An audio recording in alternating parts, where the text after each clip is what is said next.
What's going on, everybody? Welcome to Famine Studios. I am Famine. Tonight's live. We are going to be doing some world building. We are going to be doing some weathering. We are going to be doing some surprise mold and casting. I realized I can do my famous hot glue trick here with you guys. We can do it right at this workstation, so we're going to do that. So thank you for tuning in. We already got some people showing up, people hanging out that were here ahead of time, Bjorn as always.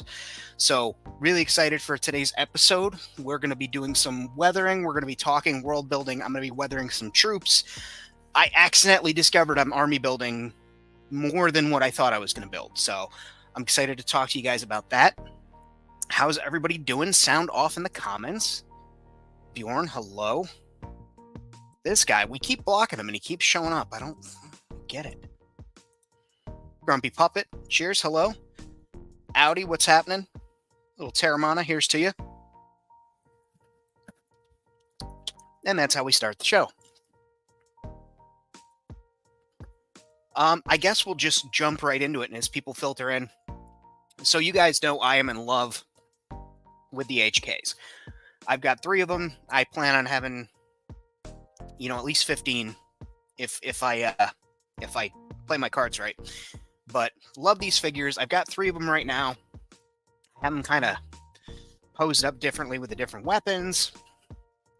And I set one up on my shelf after we did a video yesterday over on Wensilla's channel and Rad's channel, Toy Squad on Mondays. And we do a lot of openings. And I realized they're the same color. And I realized he's a bot and they're a bot, so he is now the de facto tank, like super battle droid version of these bad boys. So now I'm going to do a little bit of painting tonight. I think we'll do a little bit of weathering to bring him into a closer paint scheme with these guys. He's pretty goddamn close. I'm not going to lie to you, he's pretty close, but I want to do the legs. So maybe there's some more of the pieces, maybe from the ankle in quotes down, that are gunmetal like this, but pretty damn solid. We'll paint this visor a glossy red. We'll do some panel lining the old lazy Famine way of washes and wiping it off. We're gonna have some fun tonight. But like, this thing isn't super articulated, but for a giant battle goon, or like a big, monster that's going to be tearing through the field, perfect. Maybe I'll add a rocket launcher or something to the shoulder, something to give him a little more menace, but I could just imagine this dude walking through a battlefield and just laying waste, laser coming out of there, rockets, flying out of the fist, arms up, smacking, aircraft right out of the sky, drones, things like that. Bjorn's got a couple of these, so that's good. And as far as this question goes, hot glue trick, not that hot glue trick. It's a clear hot glue, not a white hot glue, if you know what I'm saying. But remember how I told you guys you can use molds with hot glue to get pieces of for world building greeblies. We're going to do that with some high temp hot glue. I want to put a grate on here, so we're going to be utilizing one of the Evil Ted molds. But what we're going to be doing, and I'll flip it over, is you see this piece right here, this grate? We're just going to fill that up, and then we're going to pop that out of the mold once it cools, and we're going to use that to cap off this, and we'll paint it up and use this like a vent pipe out of something, so it'll be sticking down and just have a vent there. Be really good for a background, and it's just a different way that you guys can do molding and casting without maybe having to mess with resins. We all have hot glue. We all can get access to these. I still see these at Michael's shops for like $1 or $2. They're on clearance constantly. I gave some away at one point. I'll probably do another giveaway around the holidays of these, but these are indispensable in my arsenal for both cosplay and prop making and greeblying thing. So we'll do that. And all you need is whatever mold you've got, a silicone mold, and your regular hot glue stick and a hot glue gun. We'll get to that a little bit later. Anthony, how's it going? Thanks for stopping in. We're just talking about my accidental discovery that I have a tank to go with my army that I've been building of these guys, the HK truck. So we're going to be painting this guy up to look a little bit closer to these dudes and do some weathering, some panel lining, probably some battle damage. I'm going to glue that sucker into place. If I don't, I'm going to want to hit that button and send it flying. And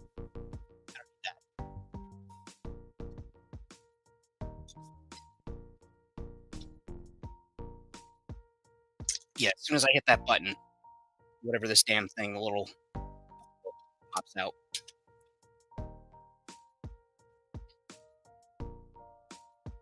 All right. So today we're going to be using probably a lot of Vallejo paints. I've got my cup of water here. I've got my paintbrushes ready to rock and roll. And we're going to get started. If you guys are just dropping in, please like the video. It pushes it up in the algorithm, shows people that I'm live. I guess it helps with the notification bell that some people get and others don't. So, be sure to hit it. I appreciate it. Maybe smack the like button, I think people say. That's one. Punch it. Tap it 3 times. I don't know. I just work here. Anyway, we're going to be using Vallejo paints and probably Army War Painters. So we've got our Army War Paints matte black, and we're going to be trying out Army War Paints gunmetal, and then we'll go from there. So those are the two we're going to get started with, but I have a feeling we're going to add some others to this mix before the night is over. So I'm going to go ahead and give these a shake. I cross-posted on a different platform once, and I was asked never to go back to the subway again, so what can you do? Means 2 things, guys, for those out there paying mind. I could shake these for longer. I guess I should. Should I shake these for longer? Like a Polaroid picture. This is going to wind up on Reddit. Boy, that famine guy, he really does like to shake those things. He looks like he knows what he's doing with 2 things in his hands like that. What's that over there? I didn't hear anything over here. Anyway. And I already see people leaving. All right, so I like the gray that's already on here.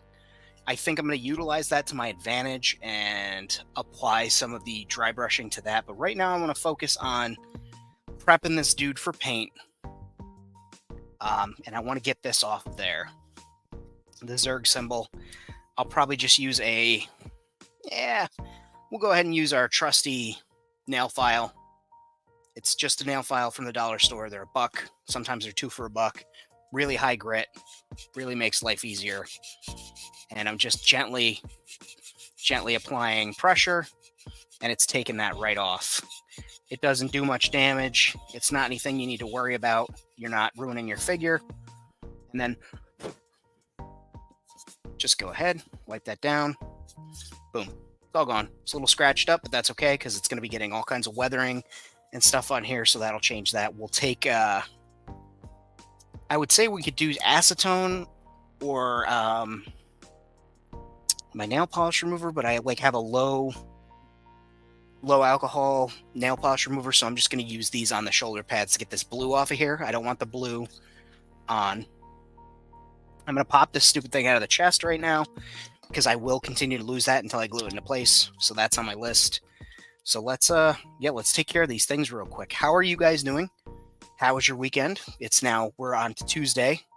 Tomorrow is Wednesday, hump day, my favorite day, next to Friday and Saturday.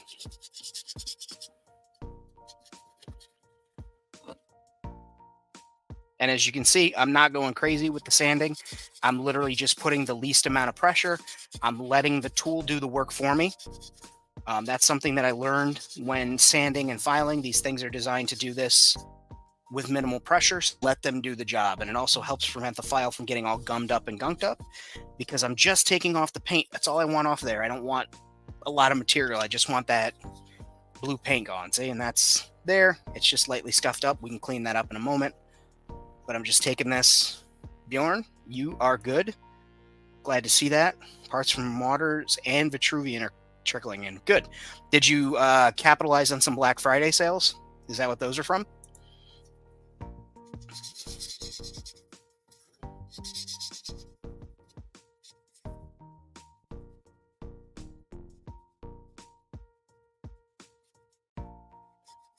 And you'll see I'm actually pulling this, I'm sanding backwards as well. No particular reason. I just figured the armor plate, I would just ride the radius that it's got naturally on there. No real reason for that. It's not some secret. It's not some tip or trick. It's just doing a little bit. So we've got that off. Let's take care of the Zerg emblem there. I think we will paint that black and add gunmetal to it. Same principle as Batman. You know, he's got the big thing on his chest, so we want them to shoot there. Let's see. Skip the Black Friday Mayhem. Okay.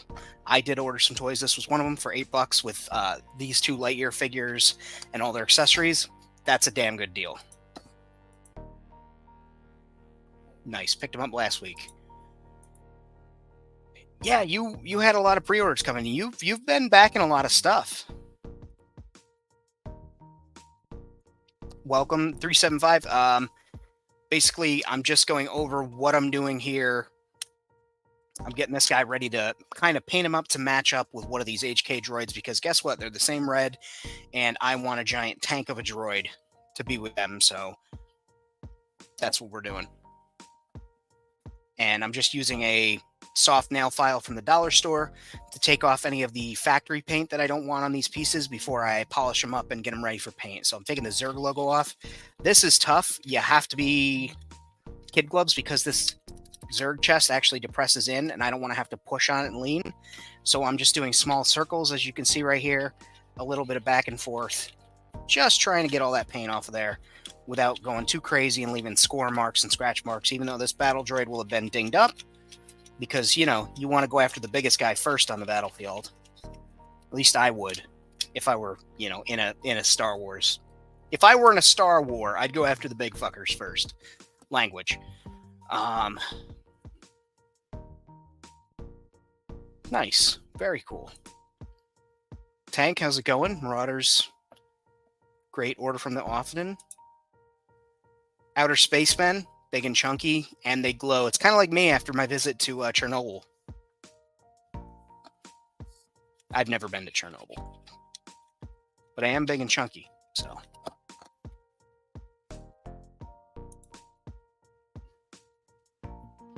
Nice. That's a hell of a deal on that thing, man. I wish I had capitalized. I didn't, but I'm very excited to see the people in the community that jumped on that, see what they're going to do with theirs. Nice. You love the extra accessories for hair. That's always a plus. Let's see here. Any other? I guess on the butt, there's some legalese. We'll scuff that up. I don't want to spend too much time taking that off, but I will use I'll use a more aggressive file for that, just so that we take that off as quick as possible. So for that, I'm going to use just a regular nail file, and I'll use the really abrasive side, and then I'll hit it with this, and then we'll follow it up with this.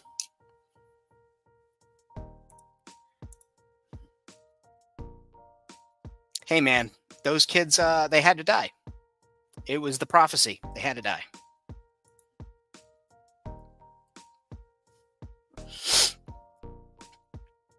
That's fair. Her lips were painted upside down. That's a new one. I've seen like eyes where it's like kind of laid out like they have a lazy eye, which is what it is, but like you know, it's printed clearly like a fraction of a millimeter too high. I've never seen lips painted upside down though. Take some pictures of that and post those in your story. That's good, and tag them in it. Maybe they'll send you a new one. Who knows? Aw, shit. Bjorn's gonna be sending me some camping supplies from his stockade of being built up waiting for these shows. I've got Vader's red blade from back when I cosplayed Darth Vader. I thought about setting up the lightsabers in here because I also have my own custom hilt and blade, but I don't think they fit in here. I think there's going to be some other things. I have some blasters that I've made that may get mounted up there.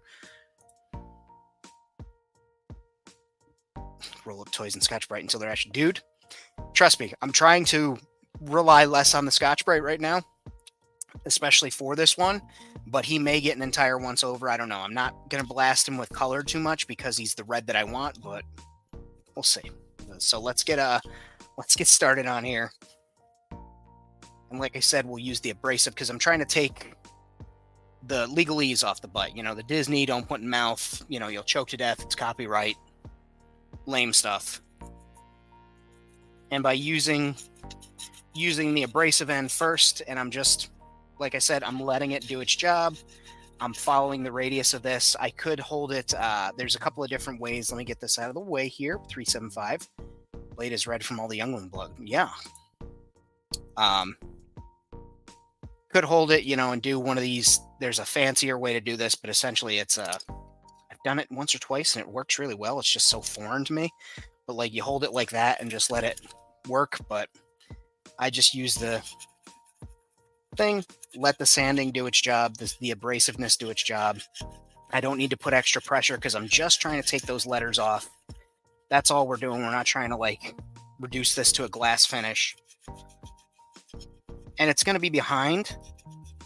Maybe I'll put a cape on it. I don't know. But I feel like this is something we could do. This is something we can all do, especially with customs when you don't want that legalese in a spot. It's usually like printed on the inside of the legs of the Hasbro ones. It's obnoxious. So we're just taking that down.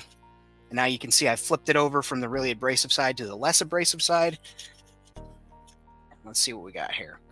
Looks like they're pretty much removed. So now I'm going to take this sanding stick again, nail file, polisher, buffer, whatever, emery board, whatever you want to call it. And I'm just letting it follow the radius that's there, taking care of that. And we will wipe this down with some acetone before we get started with the paint. But I'm going to now feel this robot's bottom. Pretty damn smooth. Looks like he's wearing a little bit of a diaper. Rugrats reference for those who are playing along at home. All right, so our next step's going to be to glue this bad boy in. I just want that glued in there. Really simple. A couple of drops of super glue. Where I'm going to put the drops of super glue, though, aren't on the peg. I'm going to put it in the area that makes the most contact. And actually, as I've said actually 5 times, I'm going to take that rough Scotch-Brite sanding stick. See, you got me talking about Scotch-Brite. And then I'm just going like this. That's giving it a little tooth. Put a tiny drop of super glue on there, just a little ring. As you can see, I don't want it to drip on my thumb, but that's on there. And then I'm just going to plug that right in into his chest and hold it. 5, 4, 3, 2, 1. There we go. And that's in there now. It ain't going nowhere. That's locked in. Put the super glue back away. Again, I'm trying to get better at putting things away while I'm done using them. It's out of there. Let's see. Well, that glue is drying and I'm trying to get it off my hands.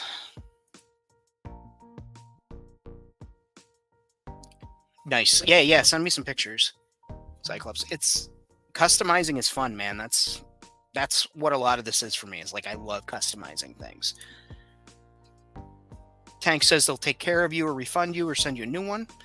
That's really cool. And you said their customer service was on it, so that's an awesome update there.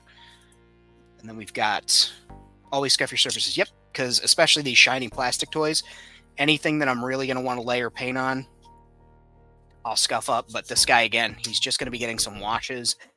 Down here, he's going to be getting some paint, and it'll be okay if it's chipped up and weathered. But I will be using this guy on it, so I guess we can get started on that now. Let me just move his arm out of the way. So I've got his leg isolated. What we're going to do is we're going to sand this area all the way around the foot. Just this cuff, like if this was a bell bottom, this would be the cuff at the bottom. We're going to sand that up because we're going to go over that black first, and then we're going to hit that area with some gunmetal. And then we're going to take that same gunmetal and we're going to apply it to some of these other areas here, just with a pretty heavier dry brush, just to add the appearance there. And then with all the washes, it's going to blend. Yeah. That's a good point of reference there. Gundam is a great point. And especially once we hit all these panel lines, it's going to be looking very, very Gundam.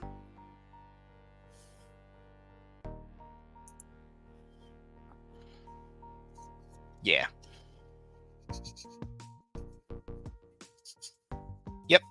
QC, I did quality for a couple of years in aerospace, and it's very rare that incidents like that, where something is completely wrong or a piece of hardware is attached completely wrong, happens only once in the lot. So it's good that they check that, and it's good of you to let them know, because you could have just said nothing, or you know just laughed it off or repainted it yourself and moved on. But letting them know is a good thing. Look at you doing a kind thing. I'm telling people you're a nice guy.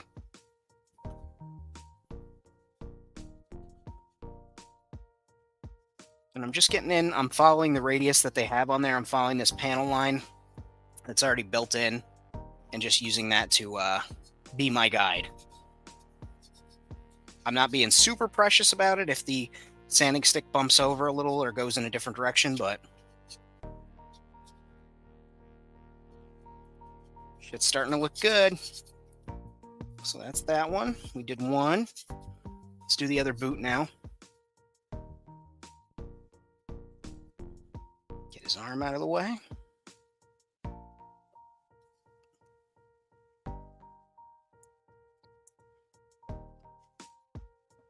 Hell yeah.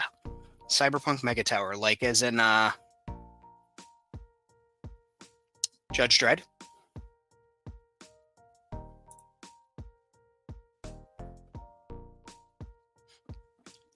Right.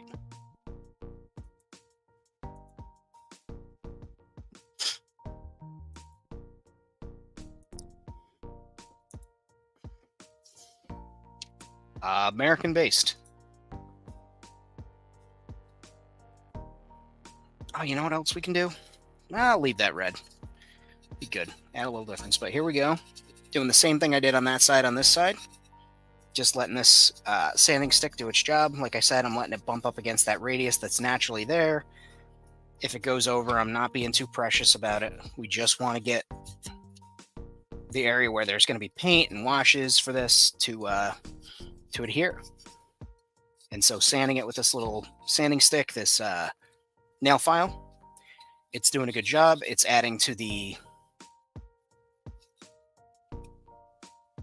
world building, the lore. It's going to match the other guys. It's going to be closer to them. It's going to be easier to tell when you look at the diorama, or you look at the scene that I'm making, or in the photos that I take that he belongs. You'll know which unit he goes to.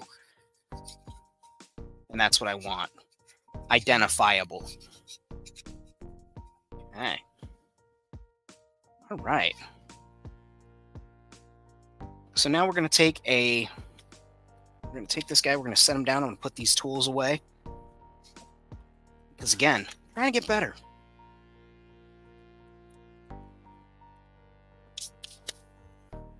And then we've got, we use a paper towel, just one. We don't need a crazy one. We'll use one of these little half guys here. And then I've got some acetone. There it is. Possibly. Where did I put the acetone? There it is. I put it behind the hot glue. And I say acetone, it's nail polish remover. It's not actually acetone. It's isopropyl alcohol.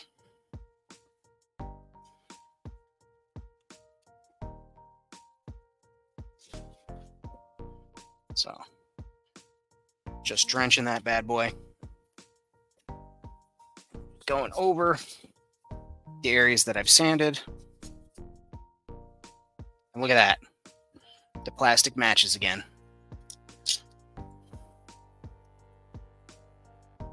I'll go over the whole thing because I did create a lot of dust while I was doing that. Probably should have been wearing a respirator, but it's not resin, so I'm not overly concerned about it. Anytime I sand resin, I try and at least cover my mouth, make sure that the pets are away, because I don't want them breathing it in. Their lungs are tiny, and this stuff's tiny, and we don't want them breathing that in. They're in Massachusetts. Oh. Nice.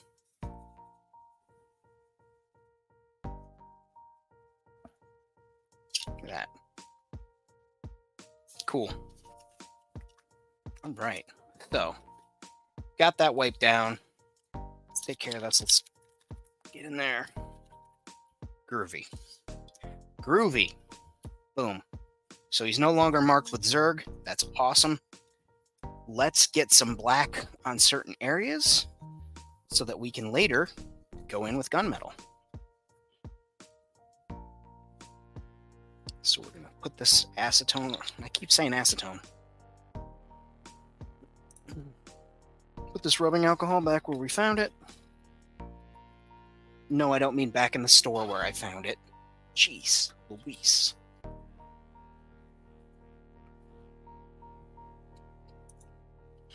And I do just want to shout out quite a few people who have hit me up over on Ko-Fi. Those are muchly appreciated coffees you guys bought me, and I also have some folks ordering stickers. ko-fi.com/Famine Studios. It helps the show, helps me get these stickers out. And you guys are like, Famine, what stickers are you talking about? Well, I'm going to show you what stickers I'm talking about. We've got some Jackalope Famine Studios stickers, 2 for $5. I'm very excited about these. They're vinyl, they're tough, they're really good figures. I mean stickers. And I'm doing 2 for $5. You guys shoot me over a Ko-Fi for $5 or coffee, however you want to say it, or hit me up on Instagram. I'll give you my PayPal. You guys can go ahead and send it that way. Getting them all out this week and as they come in, but 2 for $5, they're really good. I really like them. So please utilize that. It helps the channel out, and also you guys get cool stickers out of it, and that's good. That's fun.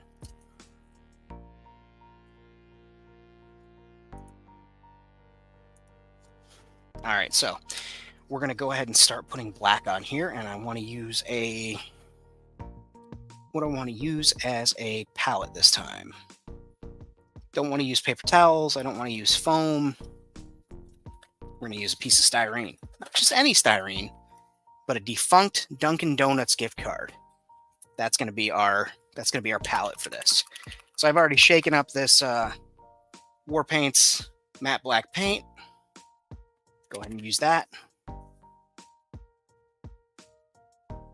actually went to Zombie Planet, which is our local gaming and comic store, and I picked up their last couple of bottles of matte black. I did leave one. Not gonna lie to you, I did leave one because they're constantly out of matte black, and I thought to myself, damn, if I walked in here as a hobby painter and my matte black was gone, I'd be bummed, so I scooped some up. Let's see, 118 Adventure Team. Nice. And they are cat butt censorship stickers. Boy, I cannot talk tonight. I had one shot of tequila. That's it. I'm not hammered by any means. I'm just struggling with my words.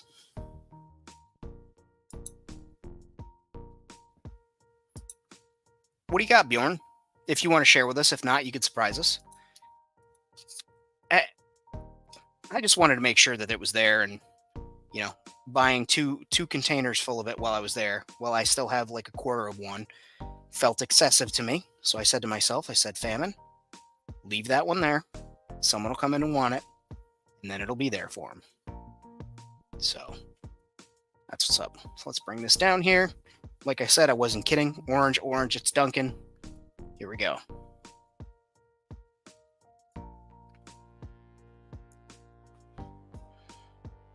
And I'm just using this old artist brush.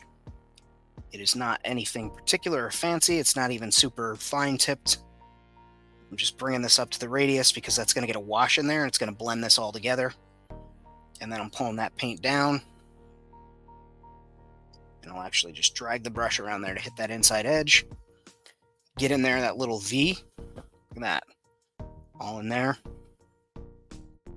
Get in all these little grooves and cracks. Because when we start dry brushing it, those are going to stay in there. That black paint's going to stay in those deep pockets and recesses, and that gunmetal is going to build up on there. It's going to make that pop even more.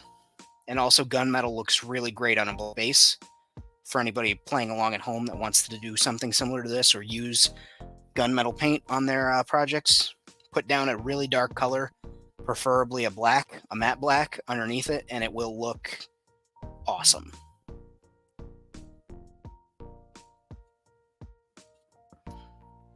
Just going around. And now, because I am a messy painter when I'm not really like trying to be special or precious about it, I just take my time I'll just build up a little bit here, and then I've got some more paint on there, and I'll pull away from the line that I'm trying to paint. That way I don't accidentally go up towards it. I paint away from it. This way, if I have to go back over and get closer, I can, and I've already got pretty good coverage. And then again, just dragging that brush underneath that lip, trying to make sure some of that paint gets on there. And see, didn't go crazy, but it's not horrible. I just painted away from the line instead of up towards it. I learned that early on. And now I'm going to switch over to this leg to give that time to dry, because if I do it this way, I'm bound to put my thumb there or my hand there and mess with that paint. So we're going to switch over to this right here, and we're going to repeat the same process. Go up from the top, paint my way down.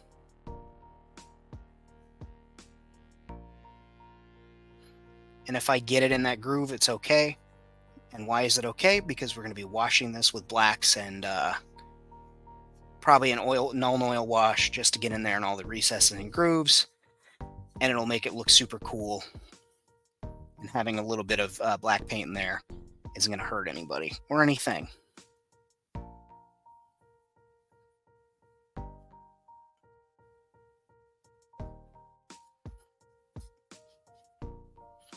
I'm just pulling that paint away. You're going to paint an Ent purple. That's pretty damn cool. There are some crazy barks and mosses and mushrooms out there that have those types of colorations, so that would make sense.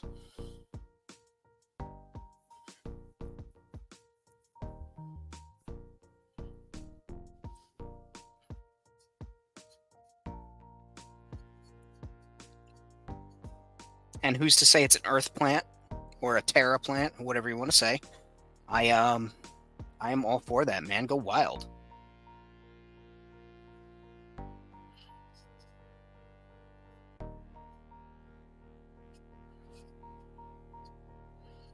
We'll get that on there.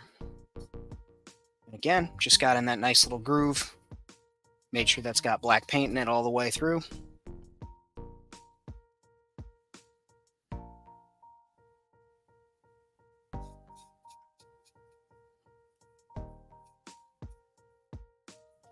Space Ent. Nice. I'm no tree, I'm a space Ent.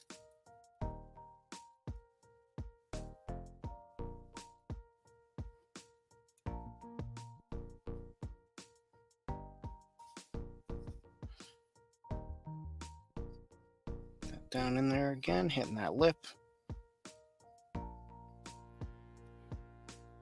All right. And that mat's already started to dry up. So we're going to go over to the other side and start doing the inside. I'm going to kick this leg out of the way. So he's doing our favorite Stormtrooper spread eagle for his OnlyFans content.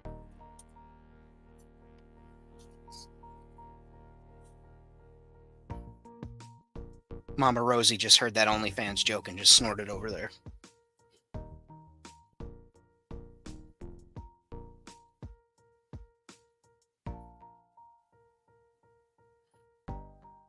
All right. I got to change this music.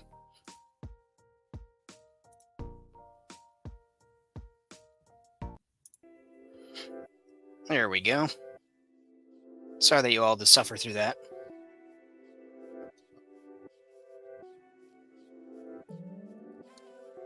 Pull that paint right down like we always do.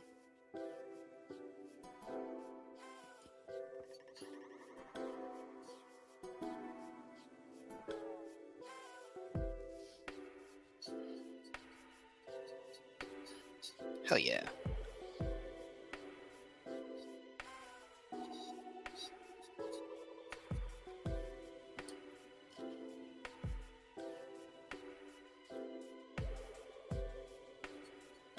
There we go. See, that's what happens when I try and paint up. You see that little, like, bump out?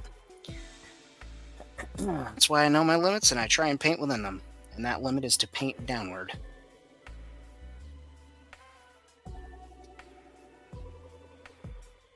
Oh.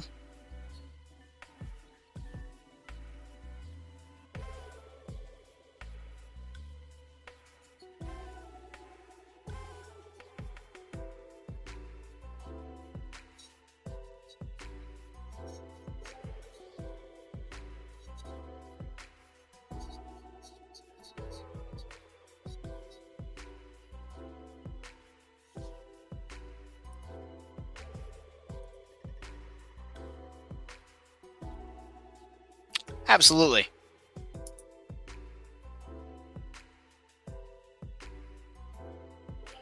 Nice. Yeah, I'll probably paint that with the black and gunmetal as well.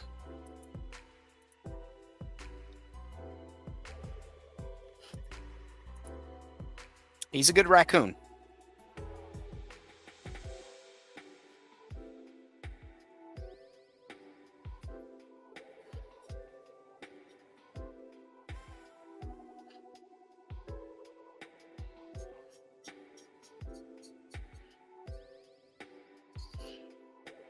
Okay.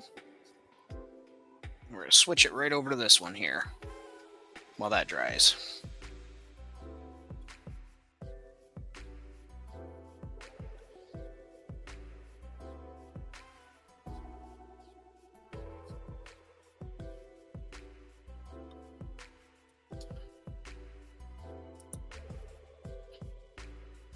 Now, Bjorn, when you said you made your mantis, is that the one that I'm thinking of that you actually made with a mantis head and arms?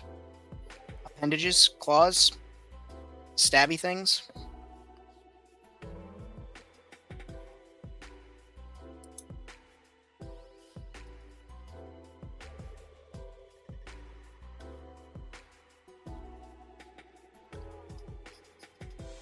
Hey, Jason, how's it going tonight? We are working on just making this guy look a little bit more like his little brothers. So I'm putting down some black before I lay on that gunmetal with some dry brushing. And as you know, you put down some black before you dry brush anything that's supposed to be metallic, and it really pops.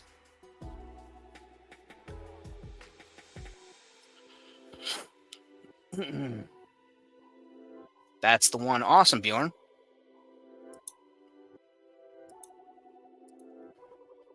You guys should head over to Jason's page and throw Jason a like over on YouTube, also over on Instagram. Jason does some awesome HO scale model railroading as well as 1/18th scale sci-fi diorama making, and also has a great store with sci-fi diorama accessories and playsets that you can build on your own. So you should check those out.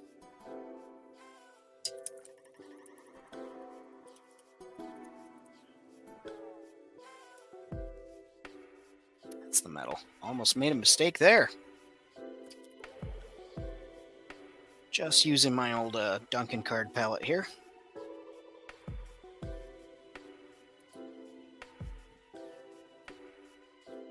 Nice. Yeah, for the price of $8 for 3 figures, I couldn't pass it up.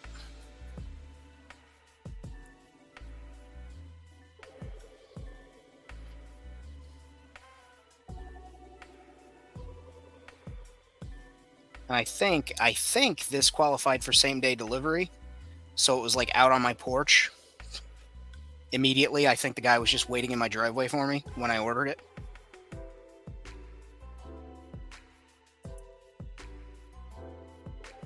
Nice.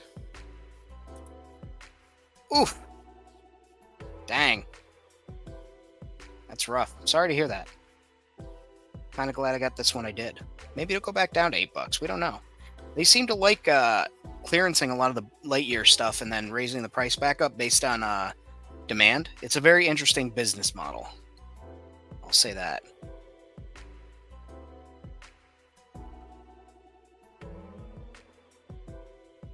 Okay. I'm just going around here, taking a look, seeing any spots I missed. Making sure that there's paint in the recesses that I want there to be.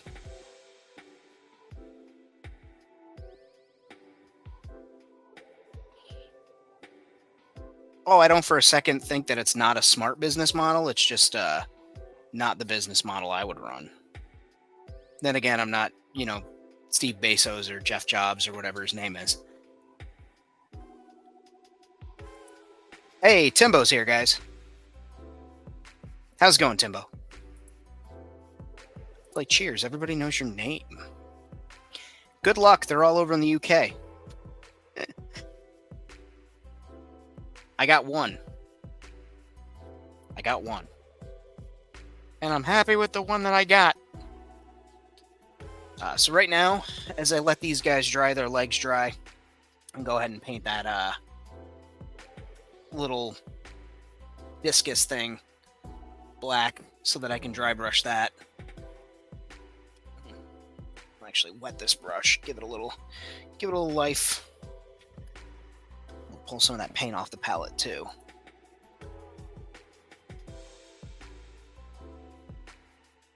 Oh, I'm not a millionaire either, but when it comes to toys, I would run business differently than Amazon does. That's just me, though. That's all famine. I'm not looking here to hustle. I'm looking to make sure that people get toys that they want. I'm like Santa Claus in that way. What's that? You got a list? You been a good girl or boy? Let's make sure you get your toys for Christmas.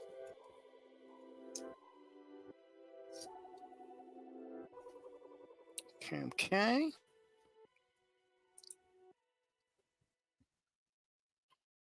Now, I'm looking at the mold on this figure, the sculpt, and there's some hoses on here. And part of me is tempted to paint them black and then go over them with like some other colors. But I don't maybe want to...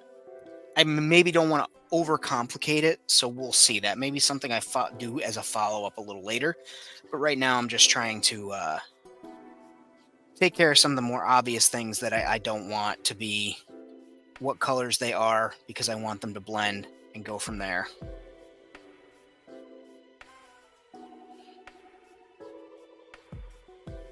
And the good thing about that gray paint, whatever they used, it's got some texture to it.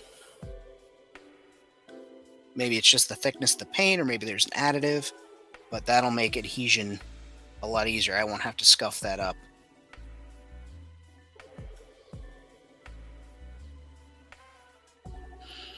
I'm just getting all the obvious purple spots, and then let's paint that logo area. No, I'm sure Ocean State or Ocean City job lots might have it, Big Lots might have it, but currently there isn't a, I think Ocean State's closed around here. Maybe it was Big Lots, one of the two, but wouldn't be able to get anything from them as on account of they're closed, which is lame, but is what it is.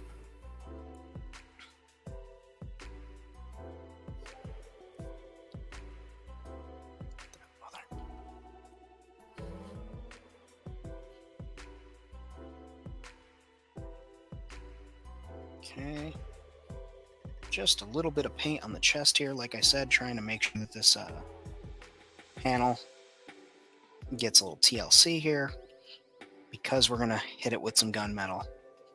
Make it pop, make it stand out. All right. So now we've got this guy looking like this. We're going to set that aside to let that dry. I want to make sure that paint is good and dry. And now we can go on to our quick hot glue molding and casting. All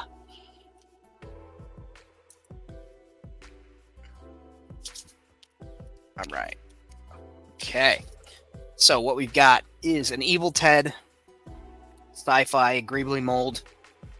It is a silicone mold. It's rated for up to 400 degrees, I believe. Please check the package before you use it in the oven, but you can.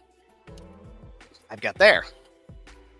And then what I have here is a dual temp Gorilla Glue heat gun. Excuse me, Gorilla Glue glue gun, hot glue gun. I've got it set to hot. And I'm going to plug that in. And we'll get that baby warmed up. We'll load it with an extra stick here. And this is Gorilla Glue hot glue.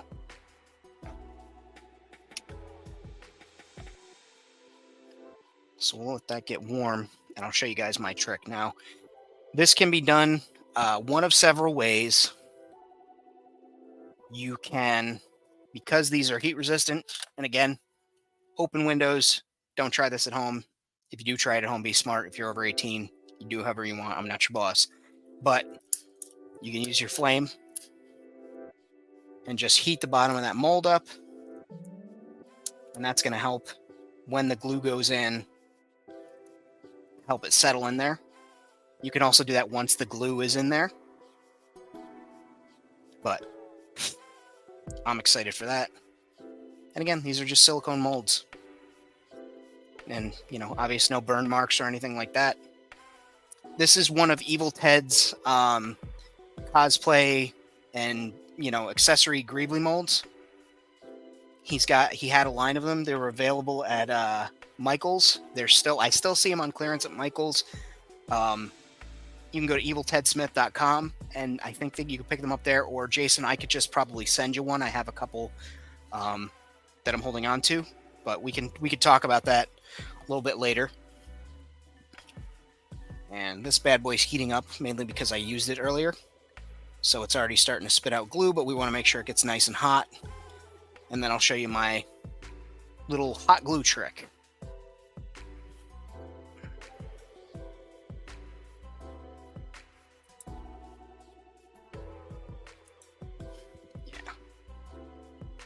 And I've used them. I actually brought them up because I used them in last week's video, a couple of the pieces that I had molded from them. And these are made from resin. These ones are cast in resin, and the one I'm about to do is in hot glue. It's a trick that I learned. Don't often see, but when you need something quickly, you can do this trick, and it works out well. So our hot glue gun is ready to go. So we're going to do this. I'm going to bring the camera down here. Give you guys that viewpoint right there. How's that? I'll do this one right here. So I've got the glue gun, and I'm just going to utilize the path that the resin, my goodness, that the glue can take to fill in this mold.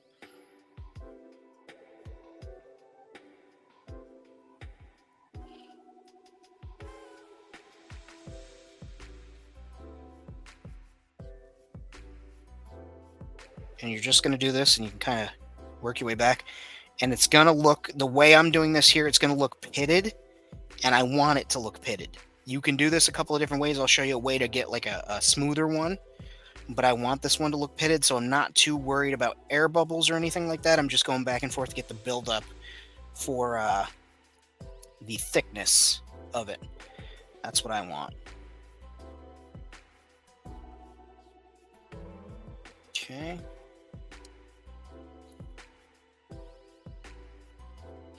Now, a little gap there. So I could leave this as is, have a pretty good looking thing, or what I can do to make this even more, you know, a little more nicer on the bottom end is just apply heat. That's going to help knock some of the bubbles out. Again, it's silicone, so it's not going to burn. These are rated up to 400 degrees, and I just popped a couple of bubbles in there. So I see some gaps. I don't know if you guys can see that gap right there. So I'll just take this glue gun, and I'll just pipe that in there. Just go around this rim. Now, if this were any other time, I'd throw this in the freezer because I'm very impatient and I want it to cool quickly. But since it's the, you know, dead of winter, I could put it on my windowsill too. And I guess I'll make a little one of these guys right here. So this is the same principle. Just pipe it into this little mold here. Go around that edge. Pipe that in there.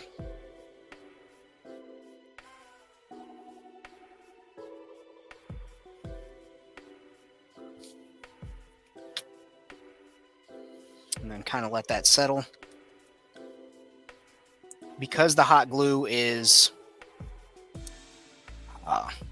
it's way thicker and faster curing than, say, resin, you can't really tamp the bubbles out. But again, you can do this. You can do the flame underneath, and again, be careful. And that just helps release some of those bubbles from the bottom of the mold. Helps everything, you know, sit nicely.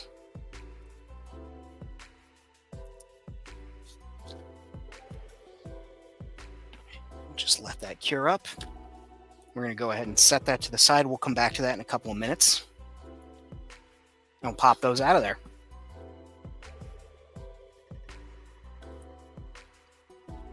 Tank, by chance, are you from like the Philadelphia area or Pittsburgh? Because that's the last time I ever heard somebody use that expression, was when I was there. Somebody called a measurement of time a grip was in, I think, Philly.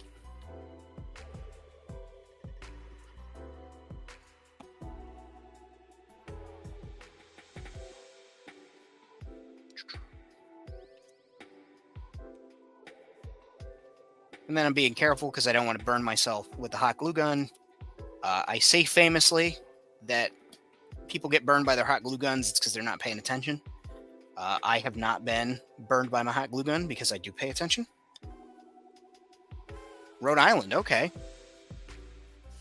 Huh. Didn't know that they use that expression out there in the land of islands and roads. For sure, Jason. All right, so this guy is looking like he's going to be ready for some dry brushing. Excuse me. So, one of the cool things too, as the hot glue dries on this thing, I can just pop this off of here. Maybe I spoke to, no, there we go. All better.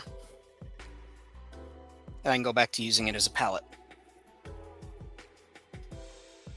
So again, we based a couple of areas in Warpaint's Matte Black.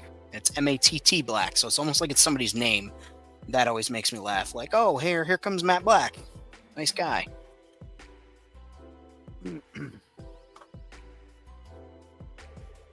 Yeah, Philadelphia and Pittsburgh seem to like borrow New York slang, but it's very late. Which is why I, the last time I heard somebody say something was, a grip as a measure of time, was in those areas. All right, so right now I've got a little dollar store makeup brush as my dry brush for this. We're going to be using Gunmetal Metallics Army Painter's War Paint. Bake that right up like a Polaroid picture. And I'm using a paper towel this time. For my dry brush, I just put a little bit on there. Let me turn the camera down so y'all can see. Okay, that little bit on there. Dab my brush in that. Bring most of it off. And we can start dry brushing. So we're just going to start applying that on there. Man, I took a lot of that paint off there. That was a lot more than I intended to do. There we go.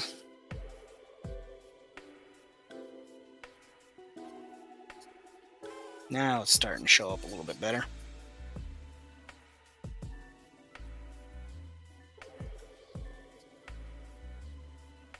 And we're just hitting those areas, hitting the high points, adding that metallic shine to it. You know what might help this is if I wet this dry brush first, right? And you're like, Famine. Then it's not a dry brush, it's a wet brush. And I say, shut up with the dad jokes. Let me do my thing. So I just cleaned that all out. Any residue or anything like that. Now it's nice and fluffy. There we go. We'll put a little more matte black on there.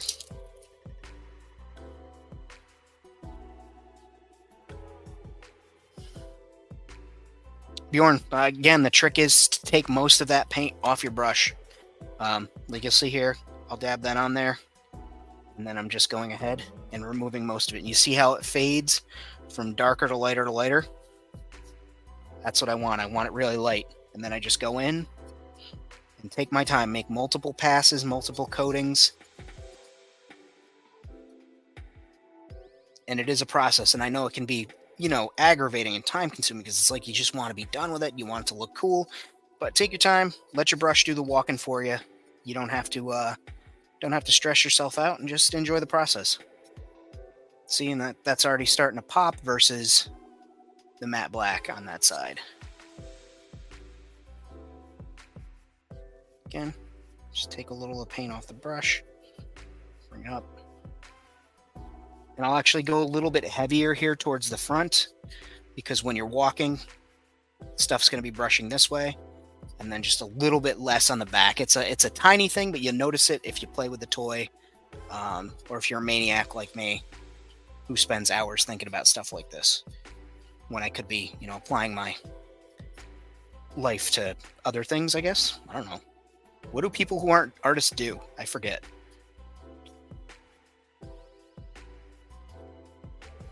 Like, do they do math homework or what? I don't.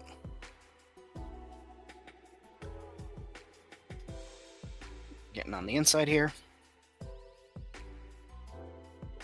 It is. I'm just going back and forth. You guys can see. It's no secret what I'm doing here. You guys have seen me dry brush before, and if you haven't, there are plenty of videos of me doing it out there. There are plenty of videos of people who are way better at it than me, but I just take my time and I get it done. And there, let's get you a side-by-side shot. Dry brushed with the silver, or excuse me, gunmetal, not dry brushed. So we repeat that process there. It was made for walking. And yeah, build up to it slowly. Frank Ippolito, he is a talented prop maker. He is a member of one of the few groups that worked on stuff for The Mandalorian.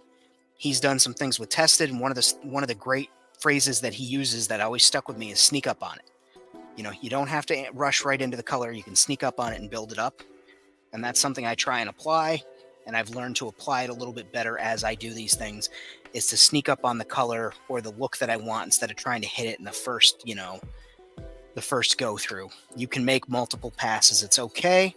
You can always put more paint on. You can take paint off, but it's easier to put more paint on. Nice. I think I was a little rough on that pass because I did chip a little bit of the black away, but could have just been where there was heavier black that hadn't quite dried yet. But we're here in Famine Studios. That's okay. That's going to add to the, the world building here. And I think of this, like I said, as like a super battle droid version of... Can you all hear my cat out there carrying on? It's Azrael. But like the super battle droid version of these guys, or maybe the orc, the giant troll of the orc army. Like, that's the one that they let off the chain when they want to destroy the armies of men. Man, look at that. Boom. Now we got some closer to their gunmetal leggies, and I like that. I guess what I'll do here is it won't show up too much, but it'll just be a little bit noticeable. Just dry brushing the front of these shoes. Boots. Feet. They're not shoes. Because I don't think robots wear shoes, do they? Guess they could if the designer made them wear shoes. That'd probably be something Kanye West would do if he designed robots. Is make them wear shoes. But we here at Famine Studios, we don't subscribe to the robots having to wear shoes. And then I'm coming up here.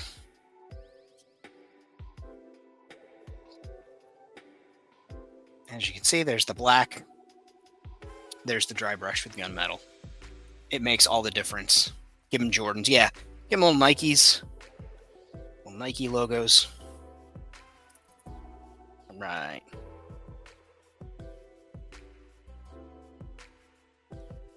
Again, do this in front of you guys right here.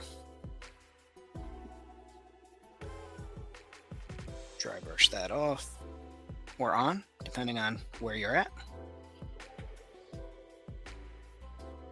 Immediately right to that armor.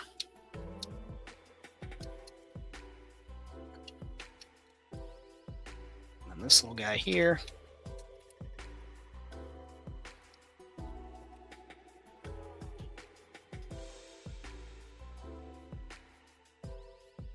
It's just a little bit, that little bit of detail, that little bit of, adding life to an otherwise area that maybe wouldn't have it. Now, at this point, you could stop. You could, that's good enough. But I'm me, and I like to, continue and make things a little bit more, I go a little bit further. So I'm just going to take some of this silver, or excuse me, gunmetal, and I'm going to hit these, rougher areas on the arms, because again, it's just going to tie it together. It's going to add that little bit of catching it in photos. And this one's been done. This one hasn't. You can see the difference in the light, the way the light hits it. So we're just dry brushing those shoulder bells and the backs of the biceps. Just putting that little bit on there to blend everything together. We'll go right in here, right in the body. Not being super, super precious about this because it's going to get a wash in there especially. But just a little something more, Guess we could hit that. We'd hit these knee joints here. Let's do that. Inside and outside. Let's go ahead. Nice.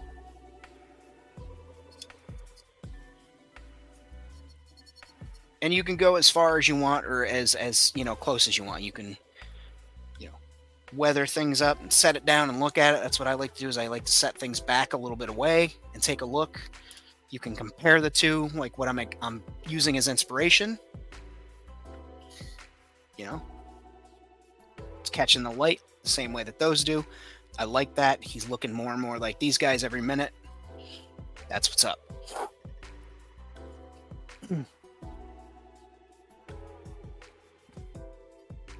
right, so now I want to go ahead, clean my dry brush up, the water, buff that out.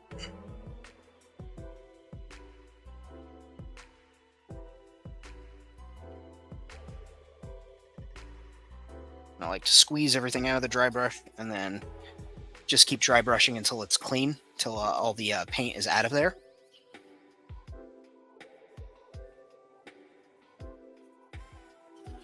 Right. Cool. I'll let that dry over there. So, while this is kind of setting, I want all these paints to sit a little bit. Just put him over there. Let him do his thing. Survey the room. Go ahead and take a look at this, and we'll pop out pieces out of our mold here, our Evil Ted mold. So let's see here. We'll pop the little one out first, and you just be gentle with it because it is still hot glue. But now we've got a little greebly that we can add to something. I don't know how to make this. There we go. And then the same goes for this one. Just pop it out of the middle.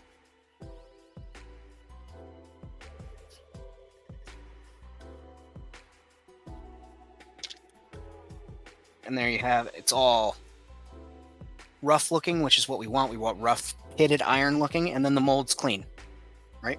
There's no hot glue in there. So that's out of the way. And then I will just do, there's two ways. We saw the spider webs that are in there, and that's just because I was messy with the glue. You could do two things, right? You could use that and just burn those little wisps and they're gone. Or you could have used a safety knife like I'll do for some of the bigger ones, or a razor knife, I should say, an X-Acto. And I'll use this cutting mat because, again, Bull Famine learned not to cut towards himself on one of those streams recently. Even though I've been saying it for years not to do that, I did it anyway. Just cut that out of there.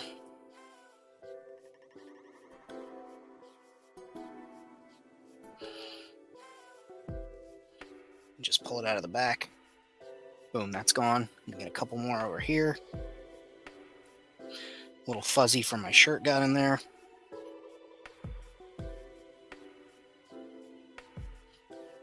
And those are all cleared up, right? Or the most that we want out of there. So now we've got this really rough wrought iron looking thing, which is what I wanted, because I said I want it to be a drain. I want it to look pitted and rough because, you know, gases and exhaust and all kinds of things are getting filtered through it, and probably acid tainted water, and who knows what else is getting dumped through this thing or has been dumped through this thing for generations. And maybe it's made of stone. That's another thing too, is you could paint it up so it looks like it's made out of stone. Get that back in the camera so you can see here. There we go. And then just cleaning up all these edges.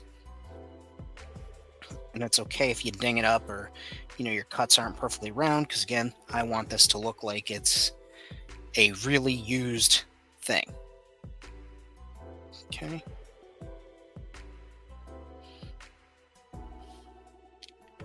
There's a little bit more right there.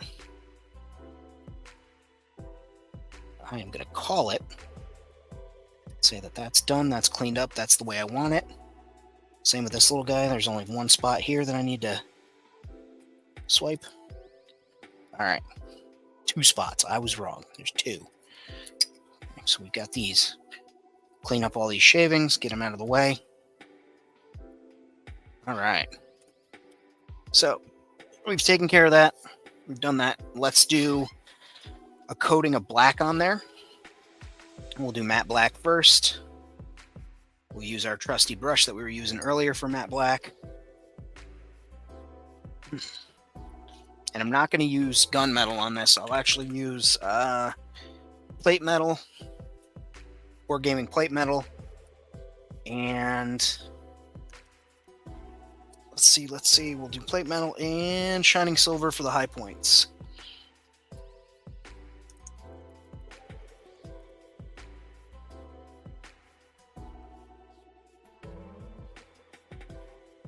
Oh, I have the palette right there. I could have used womp womp. We'll get this guy first, and you can pick this up. It's cool. It's not hot at all. It was hot glue. Now it's room temperature glue. And then I just make sure I get the paint in all the recesses, and I'll do 2 coats on here just because there's so much pitting on here, which I wanted again. If I was really super precious about it and wanted it to look great, you know, you could do the hot glue, you could keep the flame underneath it for longer to push those bubbles out. You could do plenty of things. You could throw it in an oven and let it sit at about 200 degrees for a couple minutes, and then, you know, take it out and let it cool. But I'm not about that life. This is what I'm doing right now. This is what I need for it. Need it for. There we go. See? There's like a little divot there. And I just went in there with the paint and made sure I got into that divot. That's what we're looking for. We're looking for complete coverage in black on this. That's going to be the key piece to this whole process with the hot glue, is whatever we do on here, we need it to be dark, dark, dark, dark. So when we do the dry brushing over it, every recess is dark. It's going to have something in it.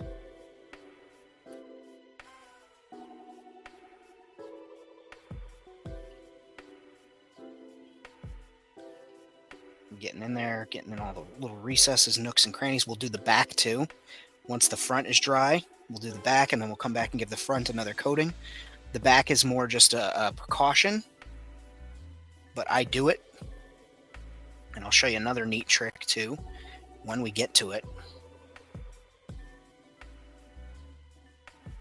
And this is one of these, like, this is a small thing, small cost. You know, I bought those molds on clearance for $2. I think I bought them when they were $2, and this was right in the height of the lockdown, and Michael's had just opened back up, and they were clearancing a bunch of shit because apparently they had to get the Easter product on the shelves, you know, for Jesus, and they were clearancing a lot of cosplay stuff, and I happened to scoop these up, and they've been indispensable for both cosplay and prop making and dioramas. So there's that. Getting that in there. As you can see, I'm kind of looking at it from all these different directions and just getting into any recesses I see.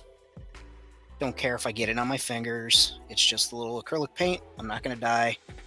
Unless you're allergic to acrylic paint, then which I don't know what to tell you. Switch to enamel and have a bad time. Let's get a little more paint in there.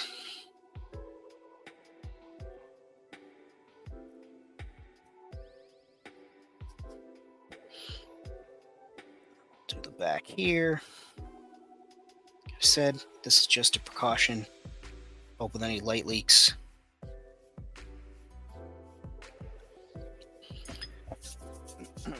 This guy's drying up nicely. He's looking good. I'm digging him. We're about halfway there. And again, this is just easy, low-cost solutions to make figures. And again, I wanted this guy to be like a tank for my toy. And I'm going to take him all the way. I'm going to go crazy with the weathering, but I'll show you a couple of spots where you could stop if you wanted to stop there. But I'm just going to go, balls out with it and make it look crazy. So I guess while those dry, yeah, we'll let those dry. We'll be smart about this. Not like earlier Artist Famine where I wait or don't wait because I have the patience of a child, even though I still do have the patience of a child. So we've got this dude here. Now he's got all these panel lines, and I'm going to bring it up because I want you to see my face. Just look at it. It's just gorgeous. Beautiful, beautiful big bushy beard. Regal mustache. Anyway.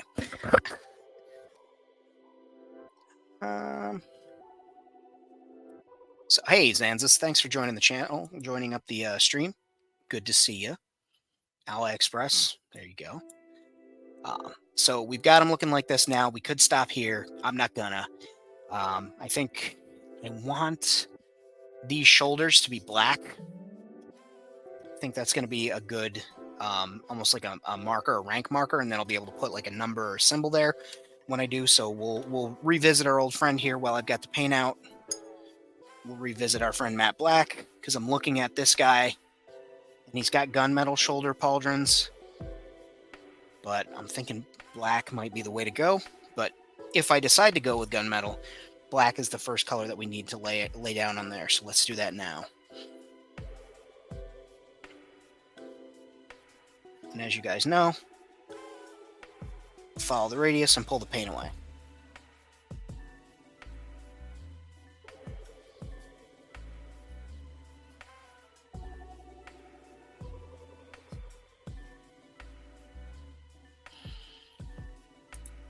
Thank you, thank you.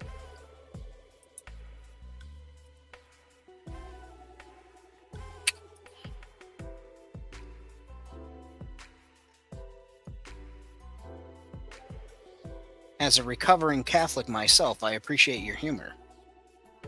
But I have to say, he wouldn't be a zombie. He'd probably be a lich. I'll let you think that one through.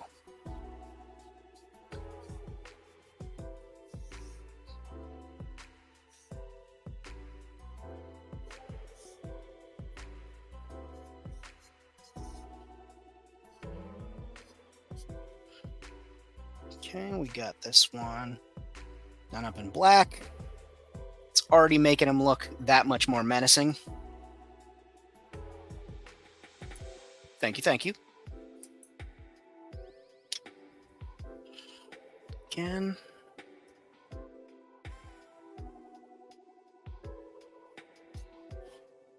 Who in the chat wants to handle this one? Let's discuss our undead lore here, because Famine here is a zombie author.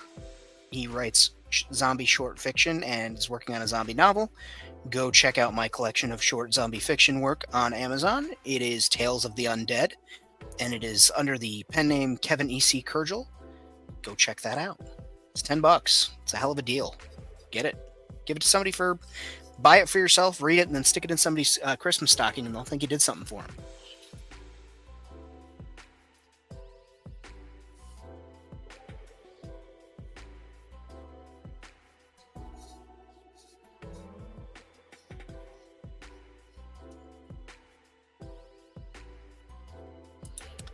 I have done a zombie-related custom, which is here on the channel. I haven't built any dioramas that are specifically zombie-related.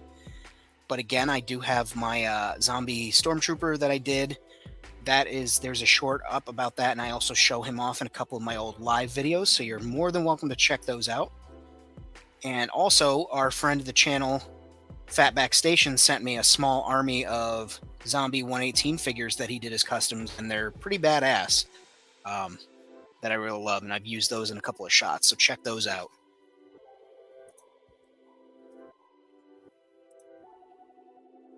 There you go.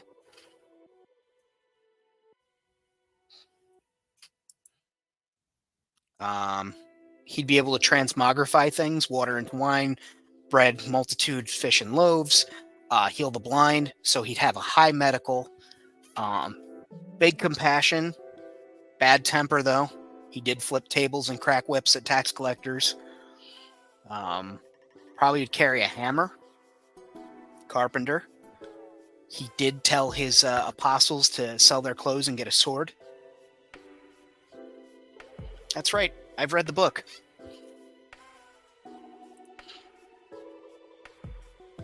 So here he is with black shoulder pads. Kind of dig that, but I also like the idea of him having like gunmetal like laid on there. So I think I'm going to do gunmetal, not dry brushed on, but I think I'm going to lay the gunmetal paint directly on there. I think that'll look pretty sweet. And when I say lay it on there, I'm not going to like squirt it out and just leave it. I mean, I'm going to brush it on. So we'll do gunmetal here.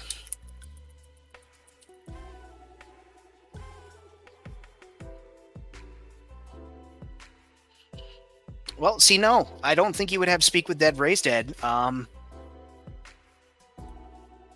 because he didn't bring anybody back from the dead save for Lazarus, and that was predetermined.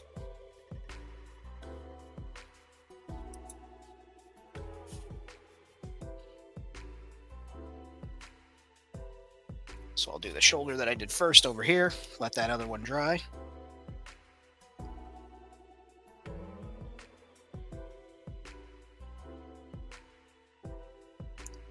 When people say, Famine, what are your live streams like? I'm going to have to cite this one. Oh, it's just a little Bible study. We talk about Dungeons and Dragons. Nothing major.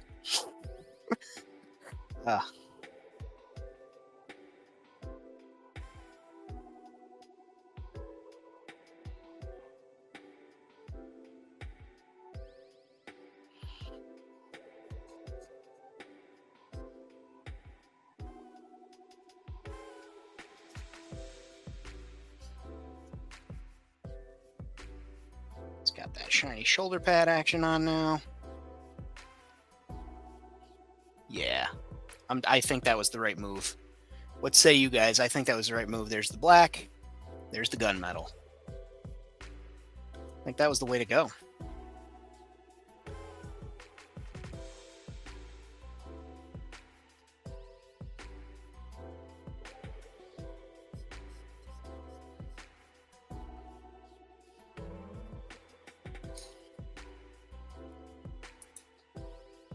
Thank you, thank you. Thank you, thank you. All right. Gunmetal wins the day.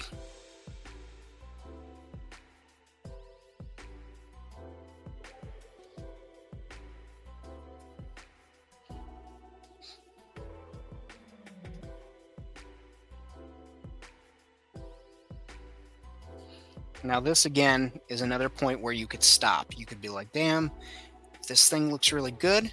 I'm going to call it a day. That's as much work as I'm going to put into this, and it still look like a kick-ass figure. You know, this is a good amount of work for a custom figure, and that could be that, right? You'd seal it up with whatever sealant you prefer, and that looks pretty good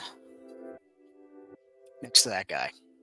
They are definitely kin. They are definitely related, but we can go further. We're going to do his visor, the eye. We're going to do that as a red, and then I'll gloss it with Gloss Mod Podge. So this is where I'm going to break out my fancy tiny little tip brush. Just the tip, just the brush. And I'm going to be using the Army Painter Wargamer character brush. And it's very small. It's very precious. And I baby this thing. And we're going to wet the tip. Make sure all those bristles are all pointed in the same direction. And what red are we going to use, you ask? Well, that's the thing, is I didn't have one picked out because I didn't know I was going to go this far. But this is fun. I'm having a good time with you guys. This is a cool hangout on a Tuesday night. We're going to use Vampire Red. Shake that up. Gotta... Yeah. Yeah, absolutely. But I think this is a necessity because all of those guys have the red gloss visor, and I want this to be in keeping with that. So, a little red down.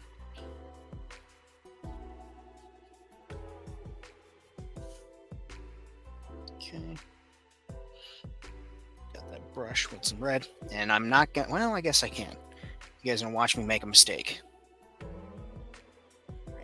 So instead of chasing it around and trying to rotate him, I'm going to use the head that rotates and have that be my guide to allow me to put this paint on here.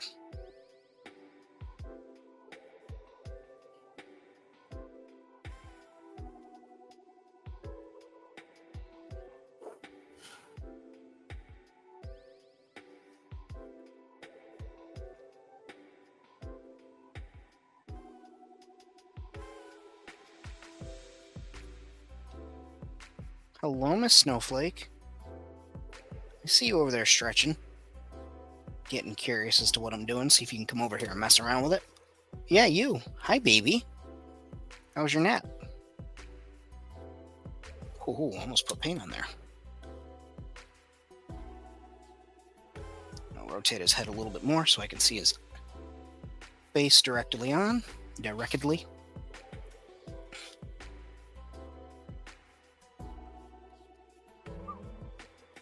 That to myself.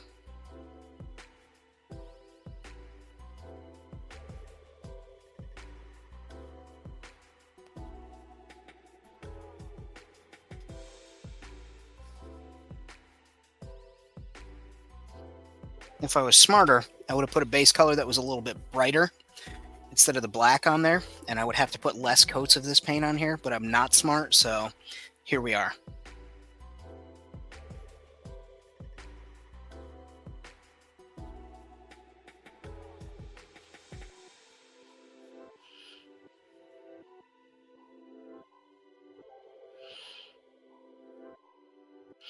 And that's the thing, so nobody ever accused me of being overly smart, so there's that.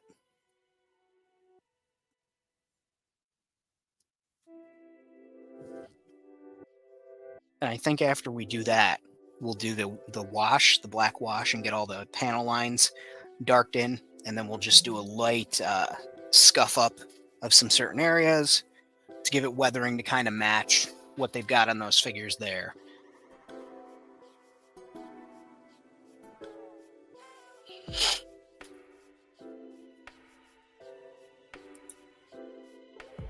He's not wrong. And don't count your money at the table.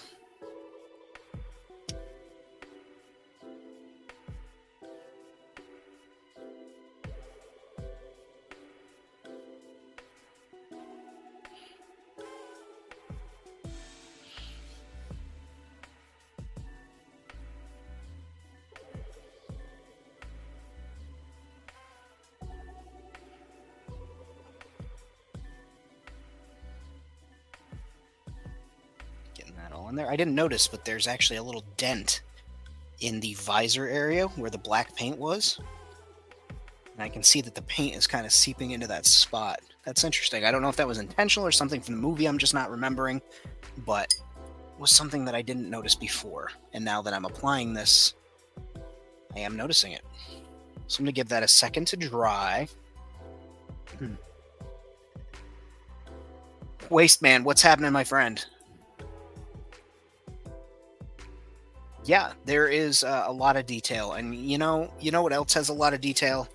It's these wonderful stickers that I have here that are 2 for $5. Famine Studios. Be sure to hit me up either on ko-fi.com/Famine Studios, or hit me up on Instagram, and I'll hook you up with my PayPal. 2 for $5. They're great. They're vinyl. They stick to things. Awesome. Or you can just donate a coffee to the channel. Again, ko-fi.com/Famine Studios. And if you guys are just tuning in now, hit the like button. That'll help boost this video up in the algorithm so people see it. More people will come and watch the replays and things like that. And if you are watching on the replay, I do appreciate you doing that because that helps me out too. And I like to share these videos and share these tips. So thanks for checking it out.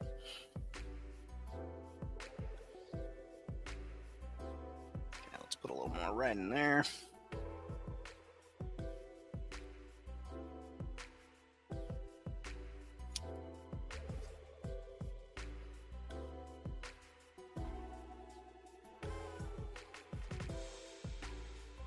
Nice.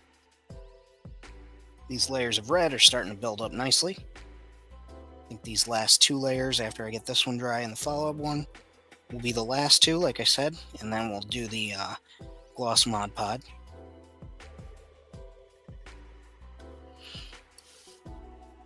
Because it's already starting to pop as just a red. My view climbers counting, that's good. I like to see that. I like that people are tuning in. I like that people are interested in what I'm doing.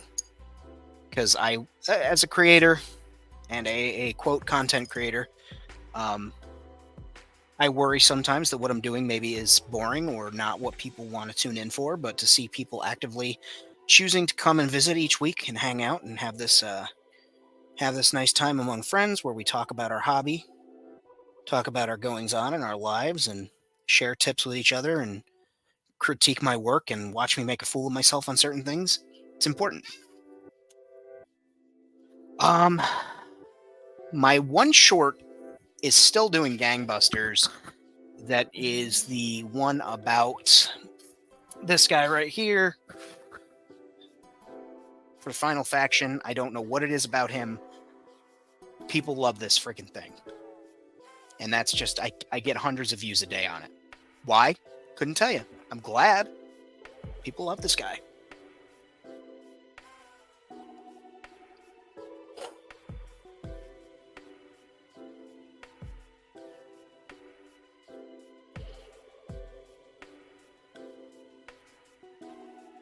I mean, I appreciate you tuning in to watch me paint, but man, I haven't got it figured out either.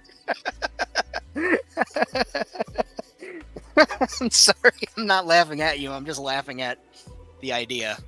But yeah, I essentially I just learn what I can from other artists and creatives, and and I try and bring that and apply it and share it with other people so that they can, maybe learn something and use that and pass it along one day to somebody else too. So thank you for stopping in.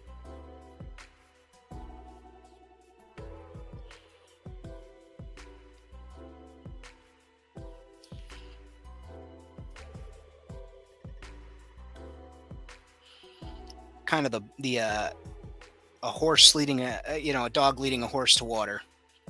Yeah.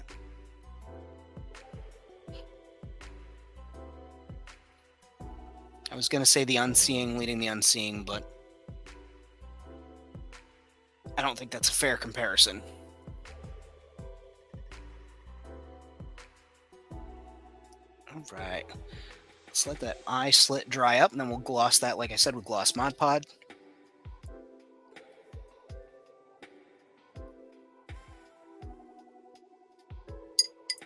I tell Bjorn, the way I know how to do this stuff is just by doing, man. I am a very hands-on person, and I sat down and I've been doing this. I've been making custom action figures for years. I often forget to remind myself that I have been doing custom action figures. There was a big window when I was not, but probably for more than not of my lifetime, as far as customs go, I've been making custom figures, right? I was doing custom Star Wars figures back when JediDefender.com was a forum, when Yakface had first started out, Rebel Scum. So I've been doing this for a minute now. I've been doing it for a minute, so I feel I have to remind myself that I do have skills that I built up over time. It's imposter syndrome, and the fact that I'm not where I feel I want to be as a creator, but also like that's kind of being a creator. You're never going to be satisfied. Art's never done, it's abandoned. I think Michelangelo said that. Not the turtle, although the turtle may have said it too. I don't know. Doing it for a grip, a hot minute. But okay, I mean, look at that. Boom. Again, that red is just popping off there. So we're gonna seal that eye up in a minute. Ooh. Yeah, we'll do Mod Podge. I was gonna say we could do the UV resin, but in the interest of keeping it accessible, which I like to do a lot of this stuff as accessible as possible because I know not everybody can get UV resin or can get these molds. But again, these were out there long enough. I feel like folks could get them, but people can get Mod Podge. You trip over this shit. They sell it at the grocery store in some states, which is weird to me. I don't know what you would use Mod Podge for in the grocery store, but I digress. Also, I always shake my Mod Podge, and I tend to read. Now, I want to read this to you, because this is going to probably shock some of you guys who haven't read it. Use on most surfaces, non-toxic. Apply with a soft bristle brush or a foam applicator. Cure time, 4 weeks. So no matter what, when we put this on and we think it's dry and it's sat there and, you tap on it, it's not, apparently that's not fully cured. It's got to sit for 4 weeks. I will never abide by that, but according to the bottle, it says 4 weeks. Apply clear acrylic sealer over cured Mod Podge to eliminate tackiness.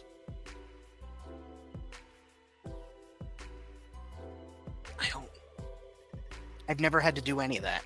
Now it makes me want to use the gloss, the UV. Jesus. Ridiculous.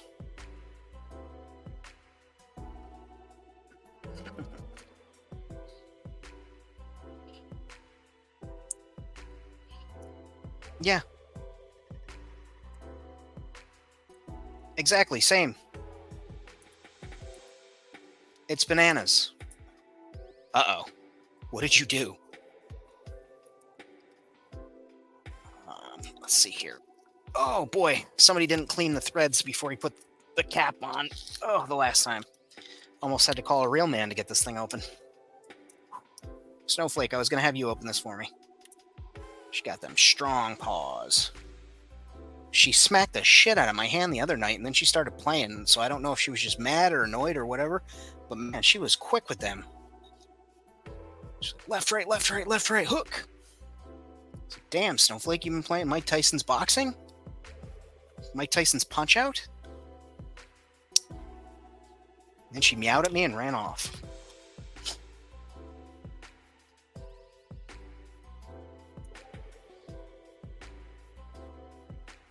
Yeah, I don't know what tackiness they're talking about. Yep. You can do that as well. I do that for certain things, but I do like to use Mod Podge for a lot because, that's more or less what it's designed for, sealing things in and giving it a finish. Certain types of finishes, so. And you can see here I'm using basically a cocktail pick to apply some of this directly on there. That way when I get in with a nice brush, I can just pull it to the edges. And when it cures, it should have that nice effect. So that's right, I just did that. Pull that out.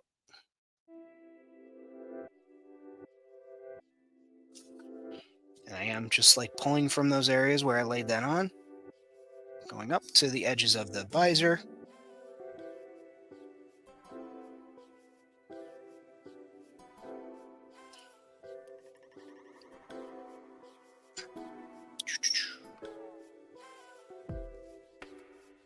Take some of that off the brush.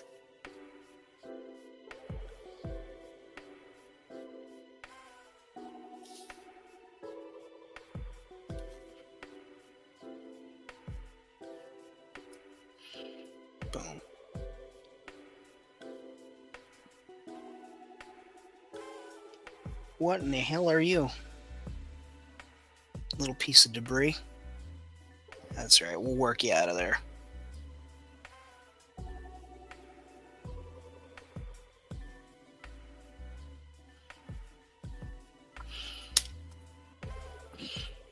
You guys are about to see old Famine get real particular about his paint finish right now, because there's this little piece of, looks like a piece of brush.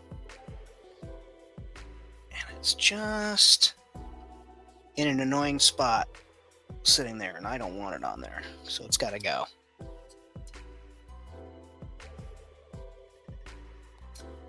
There we go. Got it.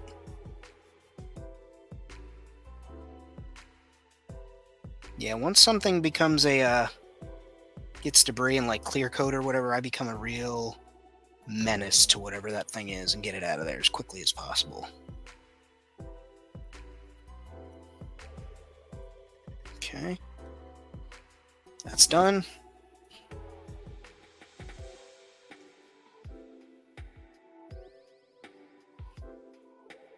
Okay. We're going to let that cure for a few minutes, and then we're going to do this wash now.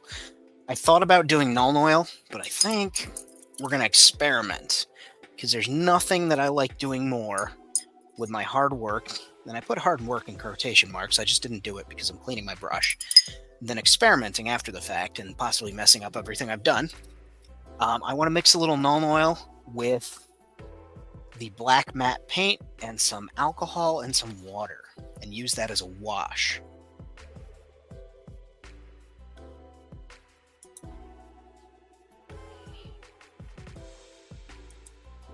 Waistband's making that call. He should be good. Yeah, those trucks are great. I'm tripping over them over here. I've got a couple more. I've got one in pieces.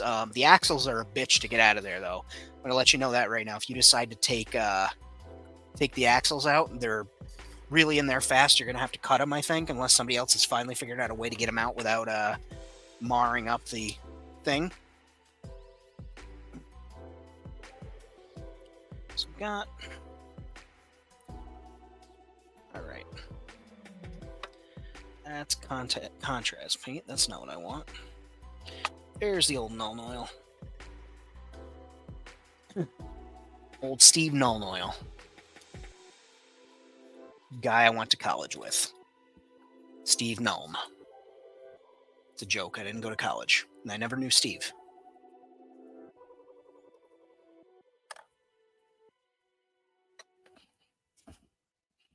What's that? Famine didn't go to college? We can tell.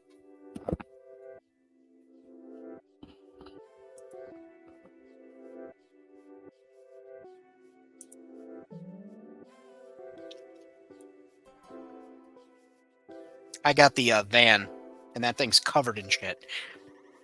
All kinds of kibble all over that. I don't know how I'm going to get the pieces off, but I will.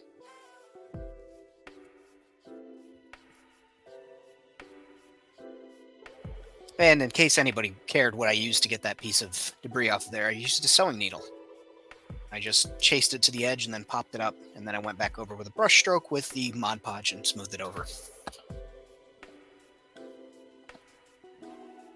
Alright, so this guy needs a little more black paint before I put that away. Switching back over to this real quick just to finish this up so we can get 2 projects done in one video. 2 tips, 2 ways of doing things. I'm doing this for you guys. Actually, it's for both of us, but it feels special. Just pretend that I'm doing something for you. All right. All right. This is where I get the back of it.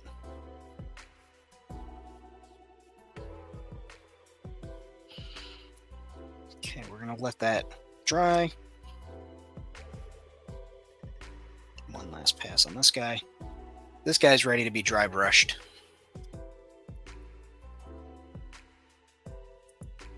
Nice, Jason. Which one's the pick? The Jeep truck with the Atrociraptor?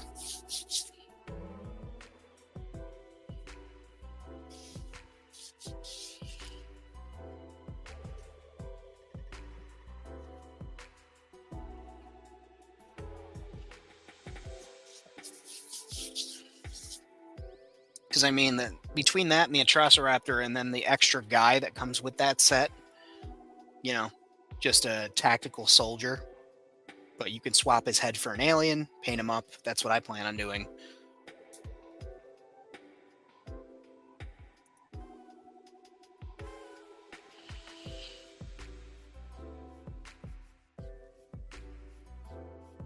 I can't wait for the Unimog that's coming out from the Lost World. I've been wanting Unimogs on 118th. It's one of my favorite trucks.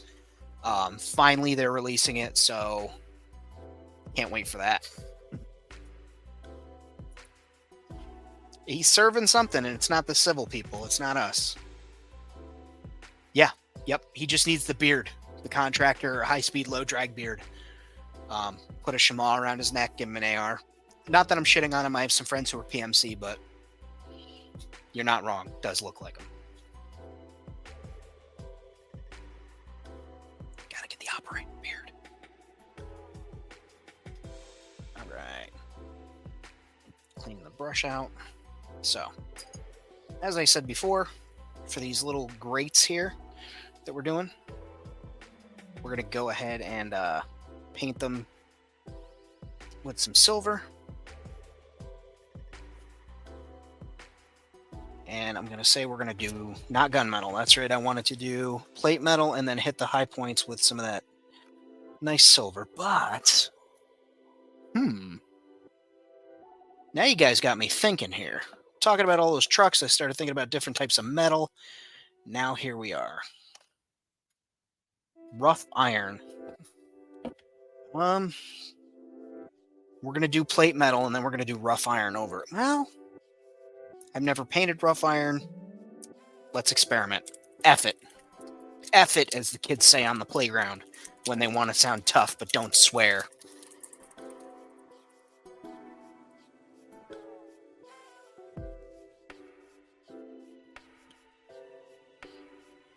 There we go. And we got this brush here. It says it's metallic too, so that's good. And it does look metallic. So we'll just... Oh yeah, I could get down with that.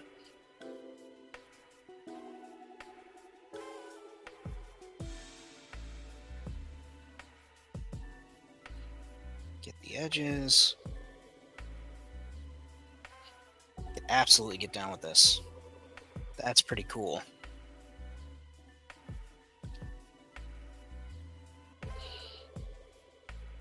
You see how rough... Get that little guy out of here. Move this down a little bit. Up. You see how... I don't know if I'll be able to show it off on camera here. You see how rough those bars look? That's what I wanted. I wanted it to look like pitted metal.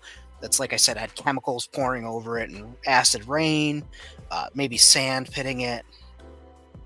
And then since it's supposed to be, I guess rough iron is maybe supposed to be the same as wrought iron, I'm going to take this brush. It's just a regular brush. And I'm just going to stipple a little bit of texture on there. It's not going to be super huge of a notice thing, but it will be, you know, in photos, you'll see it pop out. And maybe I'll dry brush that with a little bit of silver on the edges, tickle it with some silver later. But that's cool. I like that. It's catching the light. I don't even know if the camera's picking it up right, but that's really metallic and really does remind me of like old iron bars. So hell yeah. That's a win for me. And that is War Painters. They are rapidly becoming, them and Vallejo are my two like brands that I'm really getting into. And I say Vallejo, I'm trying to pronounce it correctly instead of going Vallejo, which I used to do, or Vallejo. I've heard people say Vallejo. Vallejo. But I am no expert in Spanish, so if I am killing the pronunciation, if anybody does speak Spanish and wants to correct me, please, by all means, let me know. Say, hey, Famine, you suck. Stop butchering our language. And I'll go, fair. That's fair. I'll stop. For this little guy, we'll dry brush again. This is plate metal. Get some of that off the brush. We've got this little dude here. We'll just kiss it. Just a little smooch.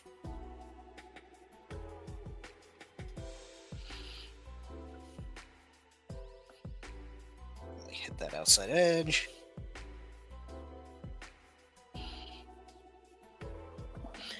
And then you can do any of your weathering powders in those recesses. You can see it's kind of pitted and rough. I dig that. And then you can just stick it anywhere because it's made of hot glue. You could, in theory, you could just heat up the back a little bit and press it to something. I would just use an adhesive, but the option's there. So we got that little greebly done. We've got this one here done. That looks like it's mostly dry. Yeah, it's not even sticking. So what I'll do is I'll just take the rest of this plate metal paint that's on here, and I'll just hit the edges. Yeah, that's cool. I don't know how well this is going to pick up on camera, on this laptop camera, but there we go. Nice. I'm happy with that. Okay. Now, 2 L's, it's a YO. Just L.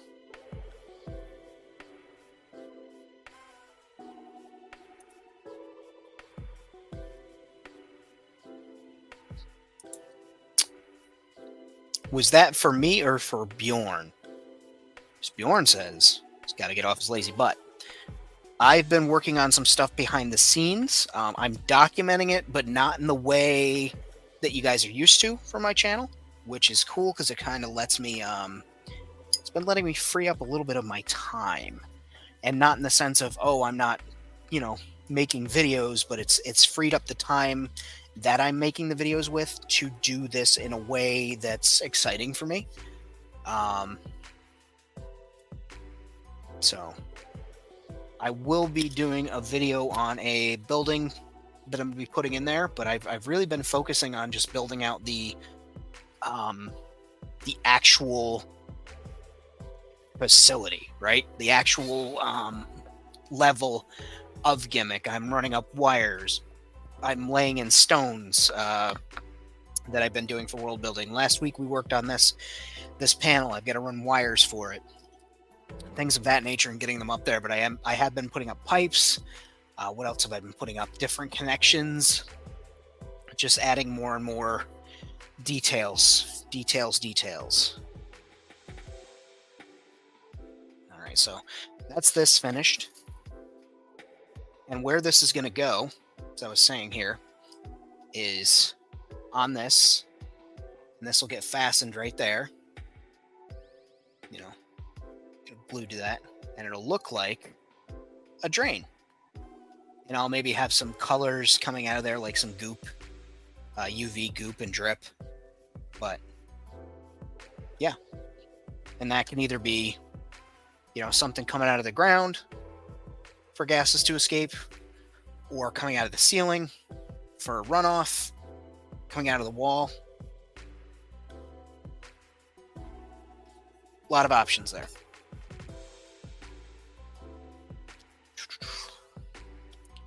Right, so let's do some panel lining with gnome oil. See, part of me, I'm gonna leave it up to you guys. Leave it up to you guys. Sound off in the chat. Should I just do a basic acrylic wash, or should I try and screw the pooch with this gnome oil here? Hit me in the chat.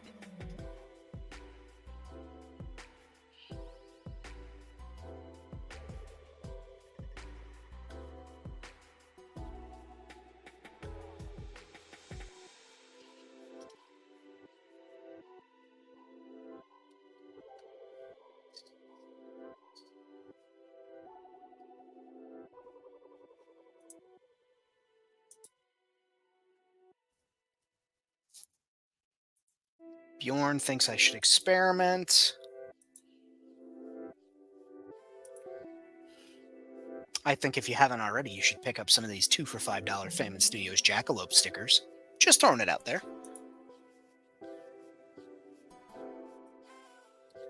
Let's see. Tank saying the oil. Jason saying the oil. All right. Looks like we're going with the gnome oil. Anthony said gnome. Maybe gnome oil. I could squeeze a gnome out. All right, let's do this thing. So let me shake the ever-loving out of this Nuln Oil first.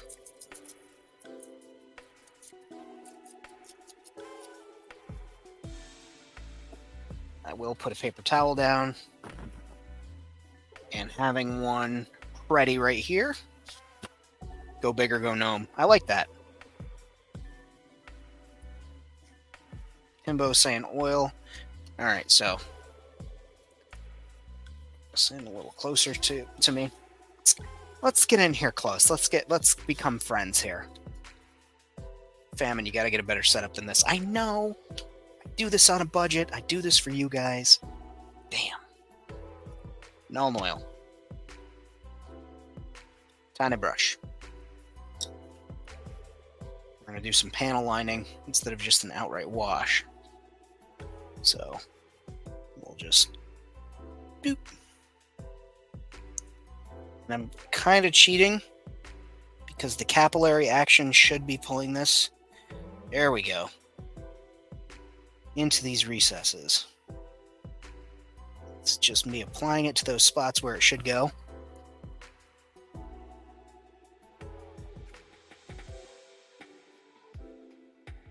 There we are. Now it's starting to do its thing.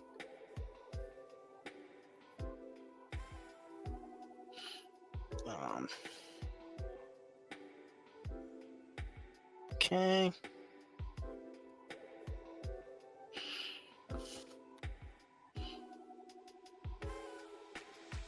And I'm just kind of picking and choosing right now.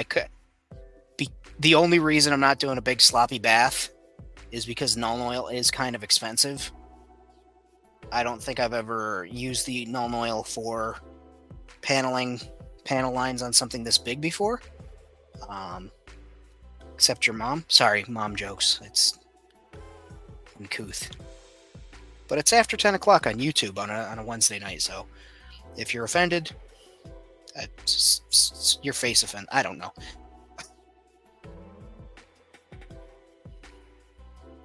Let's get these in here. Nice.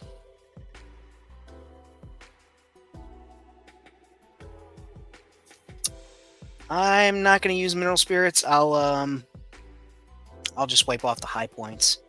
A little bit of run and staining is fine for me.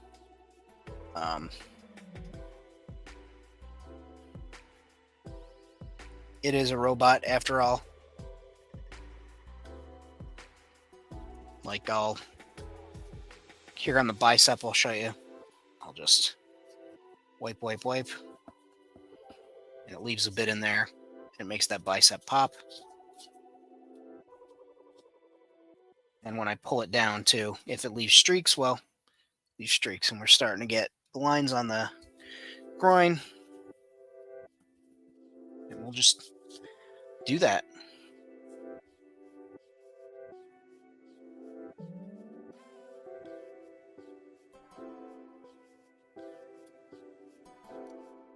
And I guess I'll go heavy around these little circles here. Because, I imagine that's where a lot of the leaks happen for oil. Or buildups.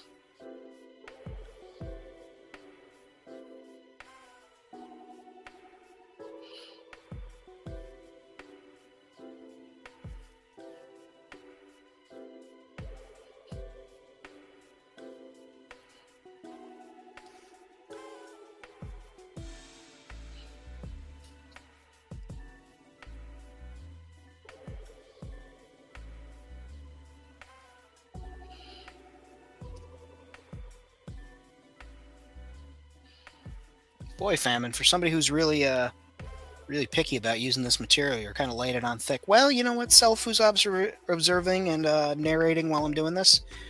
Keep your opinions to yourself, Self.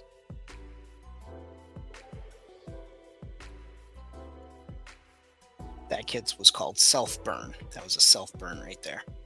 Wasn't a good one, but it was one.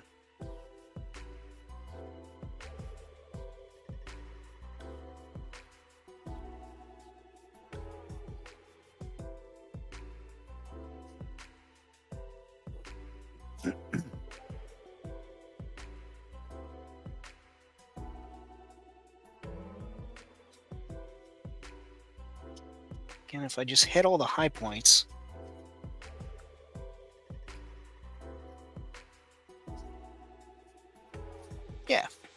starting to look like something.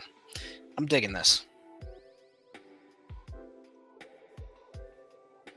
And of course, I'm doing everything just slightly off of camera, so I apologize to absolutely nobody. Sorry. Conor McGregor slipped out there for a second. I'd like to apologize to absolutely fucking nobody.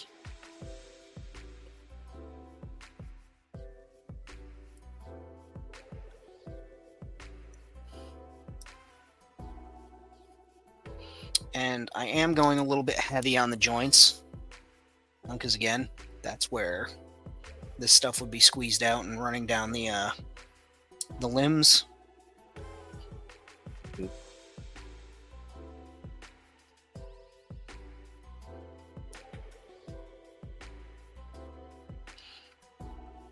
And if you just heard me say boop, no you didn't.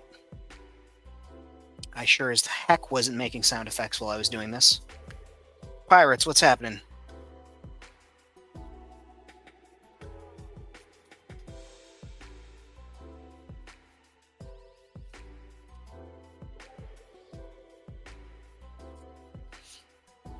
Okay.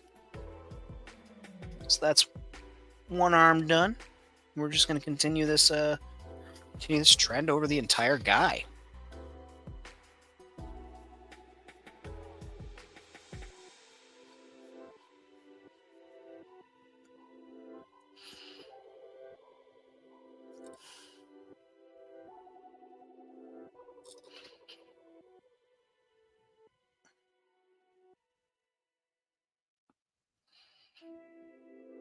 Just laying that in.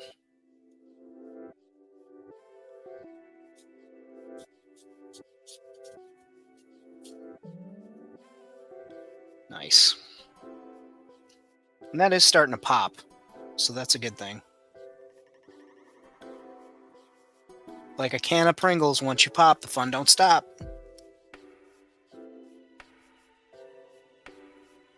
Police mech suit. That sounds terrifying. Do they really need more ways to, kill people? Are they space cops, American cops? Like, what are they? RoboCops? Detroit police? I have concerns. Defund the mechanized police. That's what I say.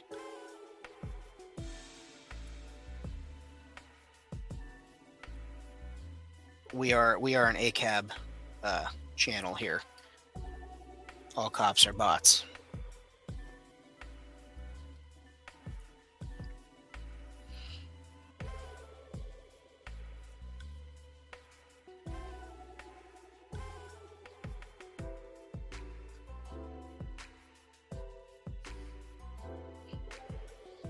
Hell yeah. They put a lot of detail into the open claws on this guy. Sure wish they put a lot more detail into the closed claws too. And I considered picking up an extra one to pop up the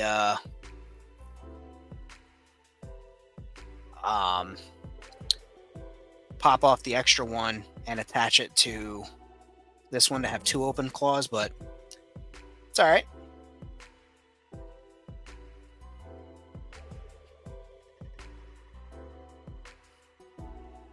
Get in there too. Right in the old crotchal region. As you can see, get in there. Some oil running down his thick thighs. They're so thick. Where'd all that thickness come from? The robot factory. They make them thick there. Apparently Zurg likes his robots thick.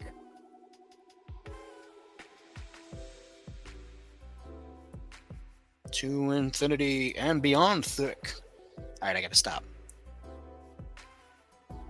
Starting to sound like a Girls Gone Wild commercial over here. I don't...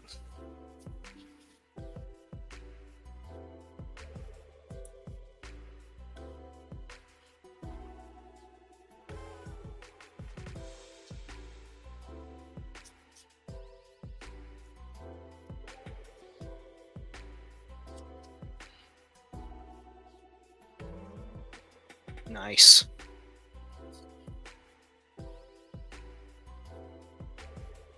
This is starting to come out really good, guys. Thanks for the encouragement on giving it the oil.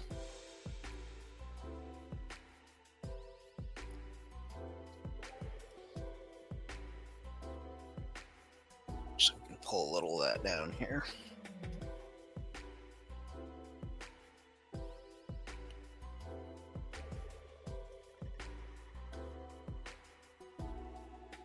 Maybe.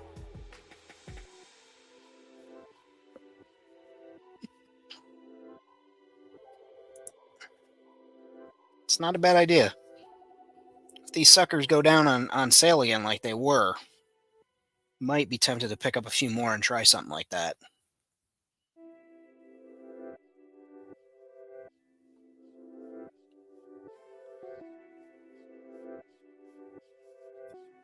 Okay.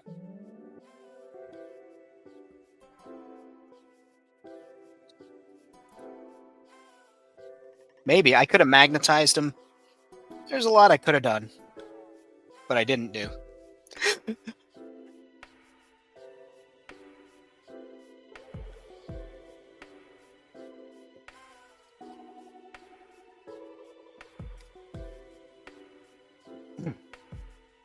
There's a lot of detail on the back of these legs, too. Like actual panels, not just panel lines, but like little boxes and stuff. I'll have to show you guys in a second here. So I slather this on. And there's a snowflake hair on there for anybody paying attention at home.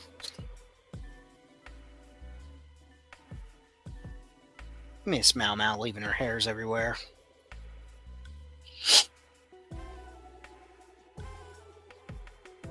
That's how she says I love you. She goes, here's a bunch of my hair, Dad. I have a bunch of my hair on your stuff. Here you go.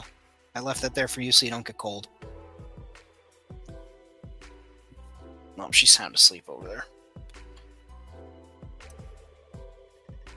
What a good cat.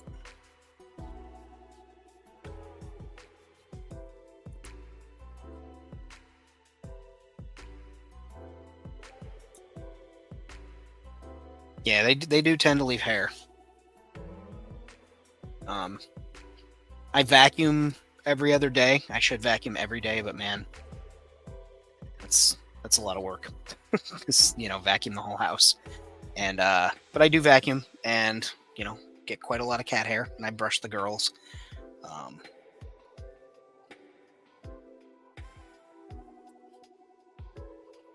Okay.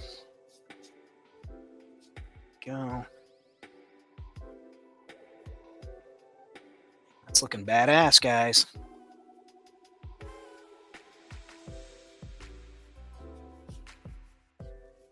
Let's finish up on the shoulders.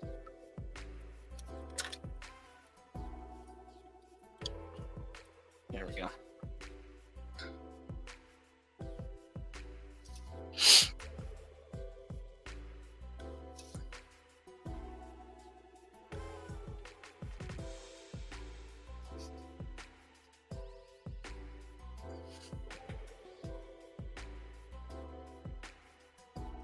Yeah, I have air filter, air purifier, and it keeps a lot of the dust down in here, especially. But yeah, vacuuming helps, and I keep a fan going in the kitchen to circulate the air in here to help keep the dust down in the remainder of the home. It does the job.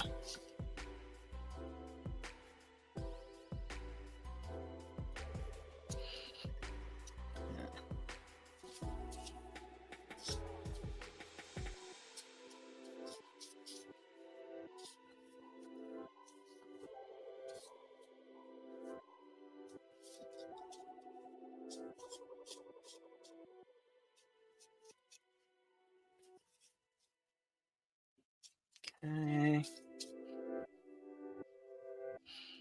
Let's get the back of the arms, because there's a lot of detail there too.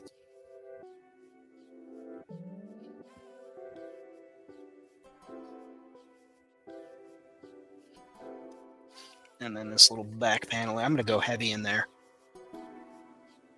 because that's like where all the robot shit really happens. Be a lot of squeeze out.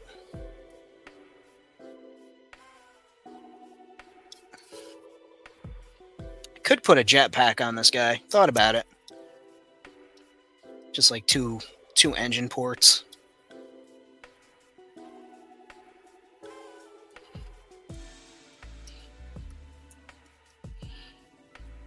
Back of the legs.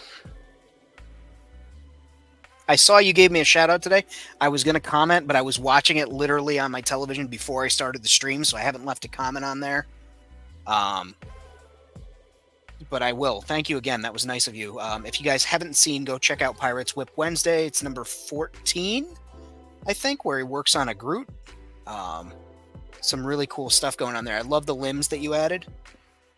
Those are really sick. Those really made that figure pop out even more.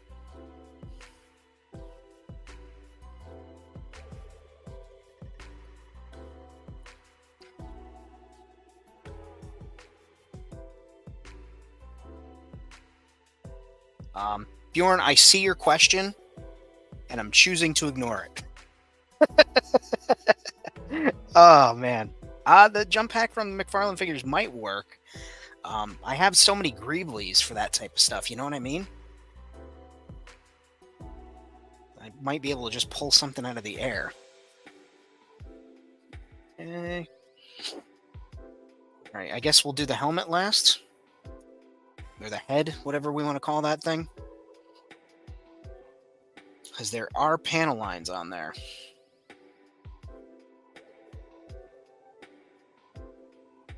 Guess we'll get a little on that line. We'll go over the eyebrow ridge that's here.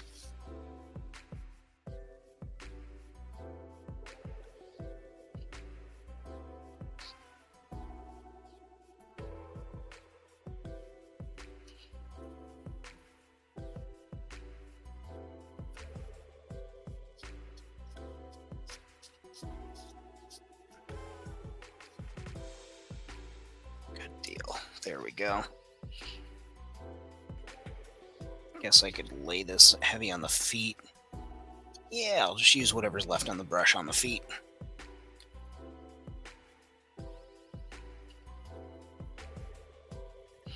We want those to have oil too, because, you know, those would be leaked on from all the hydraulics, and that's the bottom. So probably could rust up the feet a little bit, but I'm not going to. But I could. I'm not gonna, but I could. Maybe at a later date I'll do some, just a little bit of weathering with some pigment powders on a snowy day this winter. I've got a lot of projects that I'll be doing during the winter. I've stocked up over the season, really loaded up on pieces and parts, so looking forward to that. Okay. And gonna do one more thing here. We're going to do one more thing. Famine, you've done enough. You have a family. You have to stop. You have to know when to put the brush down. I know, guys, but putting the Null oil away. That's the first thing we're going to do. I've knocked those over twice. I don't want to ruin any more. But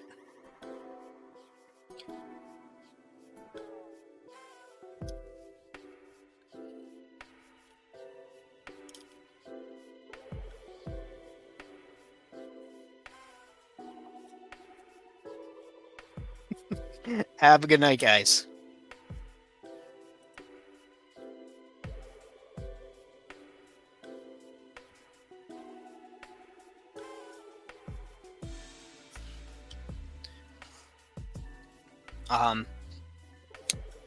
I will sound off. I will sound off on this one. I will rotate the tires so that they are flat, and I will add a bunch of Greeblies to them to make them into thrusters.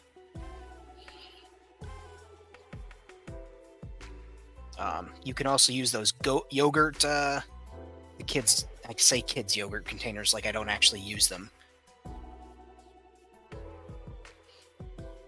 But they, those work well. I did those, let me grab a toy right over here. Hang on one second.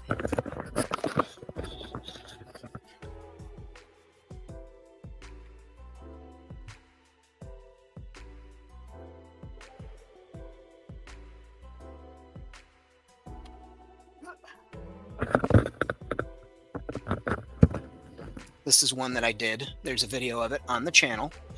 You guys can take a look. This is my hover car from the dollar store. And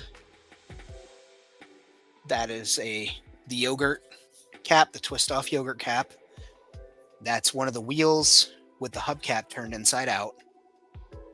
And then I just stuck them together, and I put some cardstock from a cereal box, fake rivets.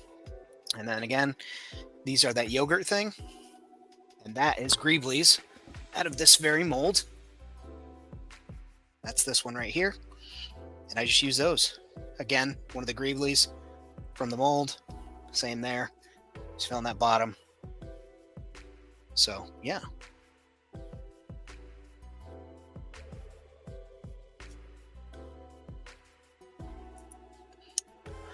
I would throw a lot of money at that line. There are some 118 Terminator toys, but not with the articulation and the detail that I want.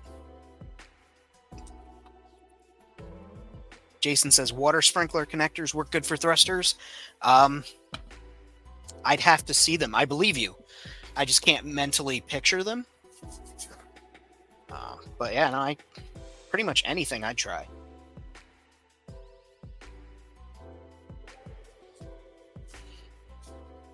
All right, so got that gunmetal. Where are you? You son of a witch. Where'd you go, you gunmetal? Plate metal. Well, that's plate metal. I want gunmetal. I want it now, Daddy. I want gunmetal now.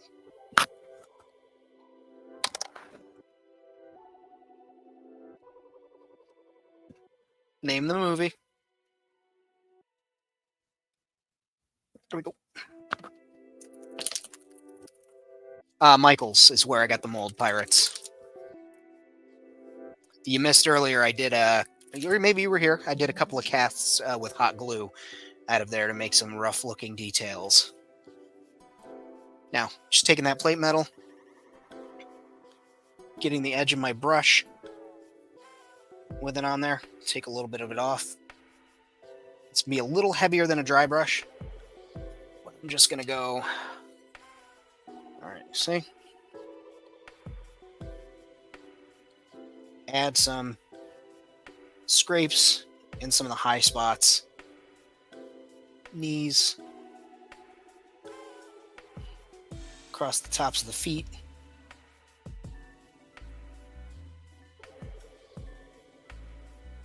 Maybe a little bit on the inside there. The radius. And go across that helmet.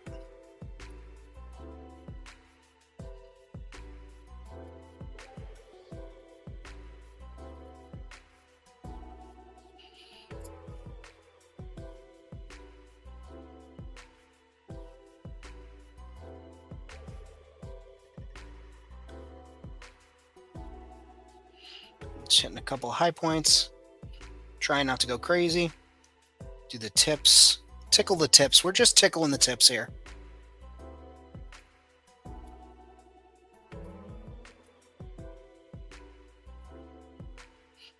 Yeah, just a little bit of weathering on there. That's all I wanted to do. Or you can go to eviltedsmith.com. He may have them on his site. Ted Smith's the guy that made those. Back.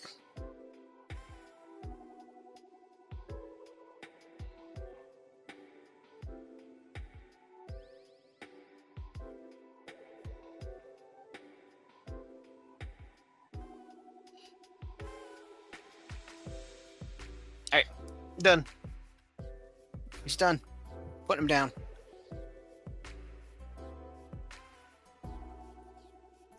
I am a dirty tip tickler. All right.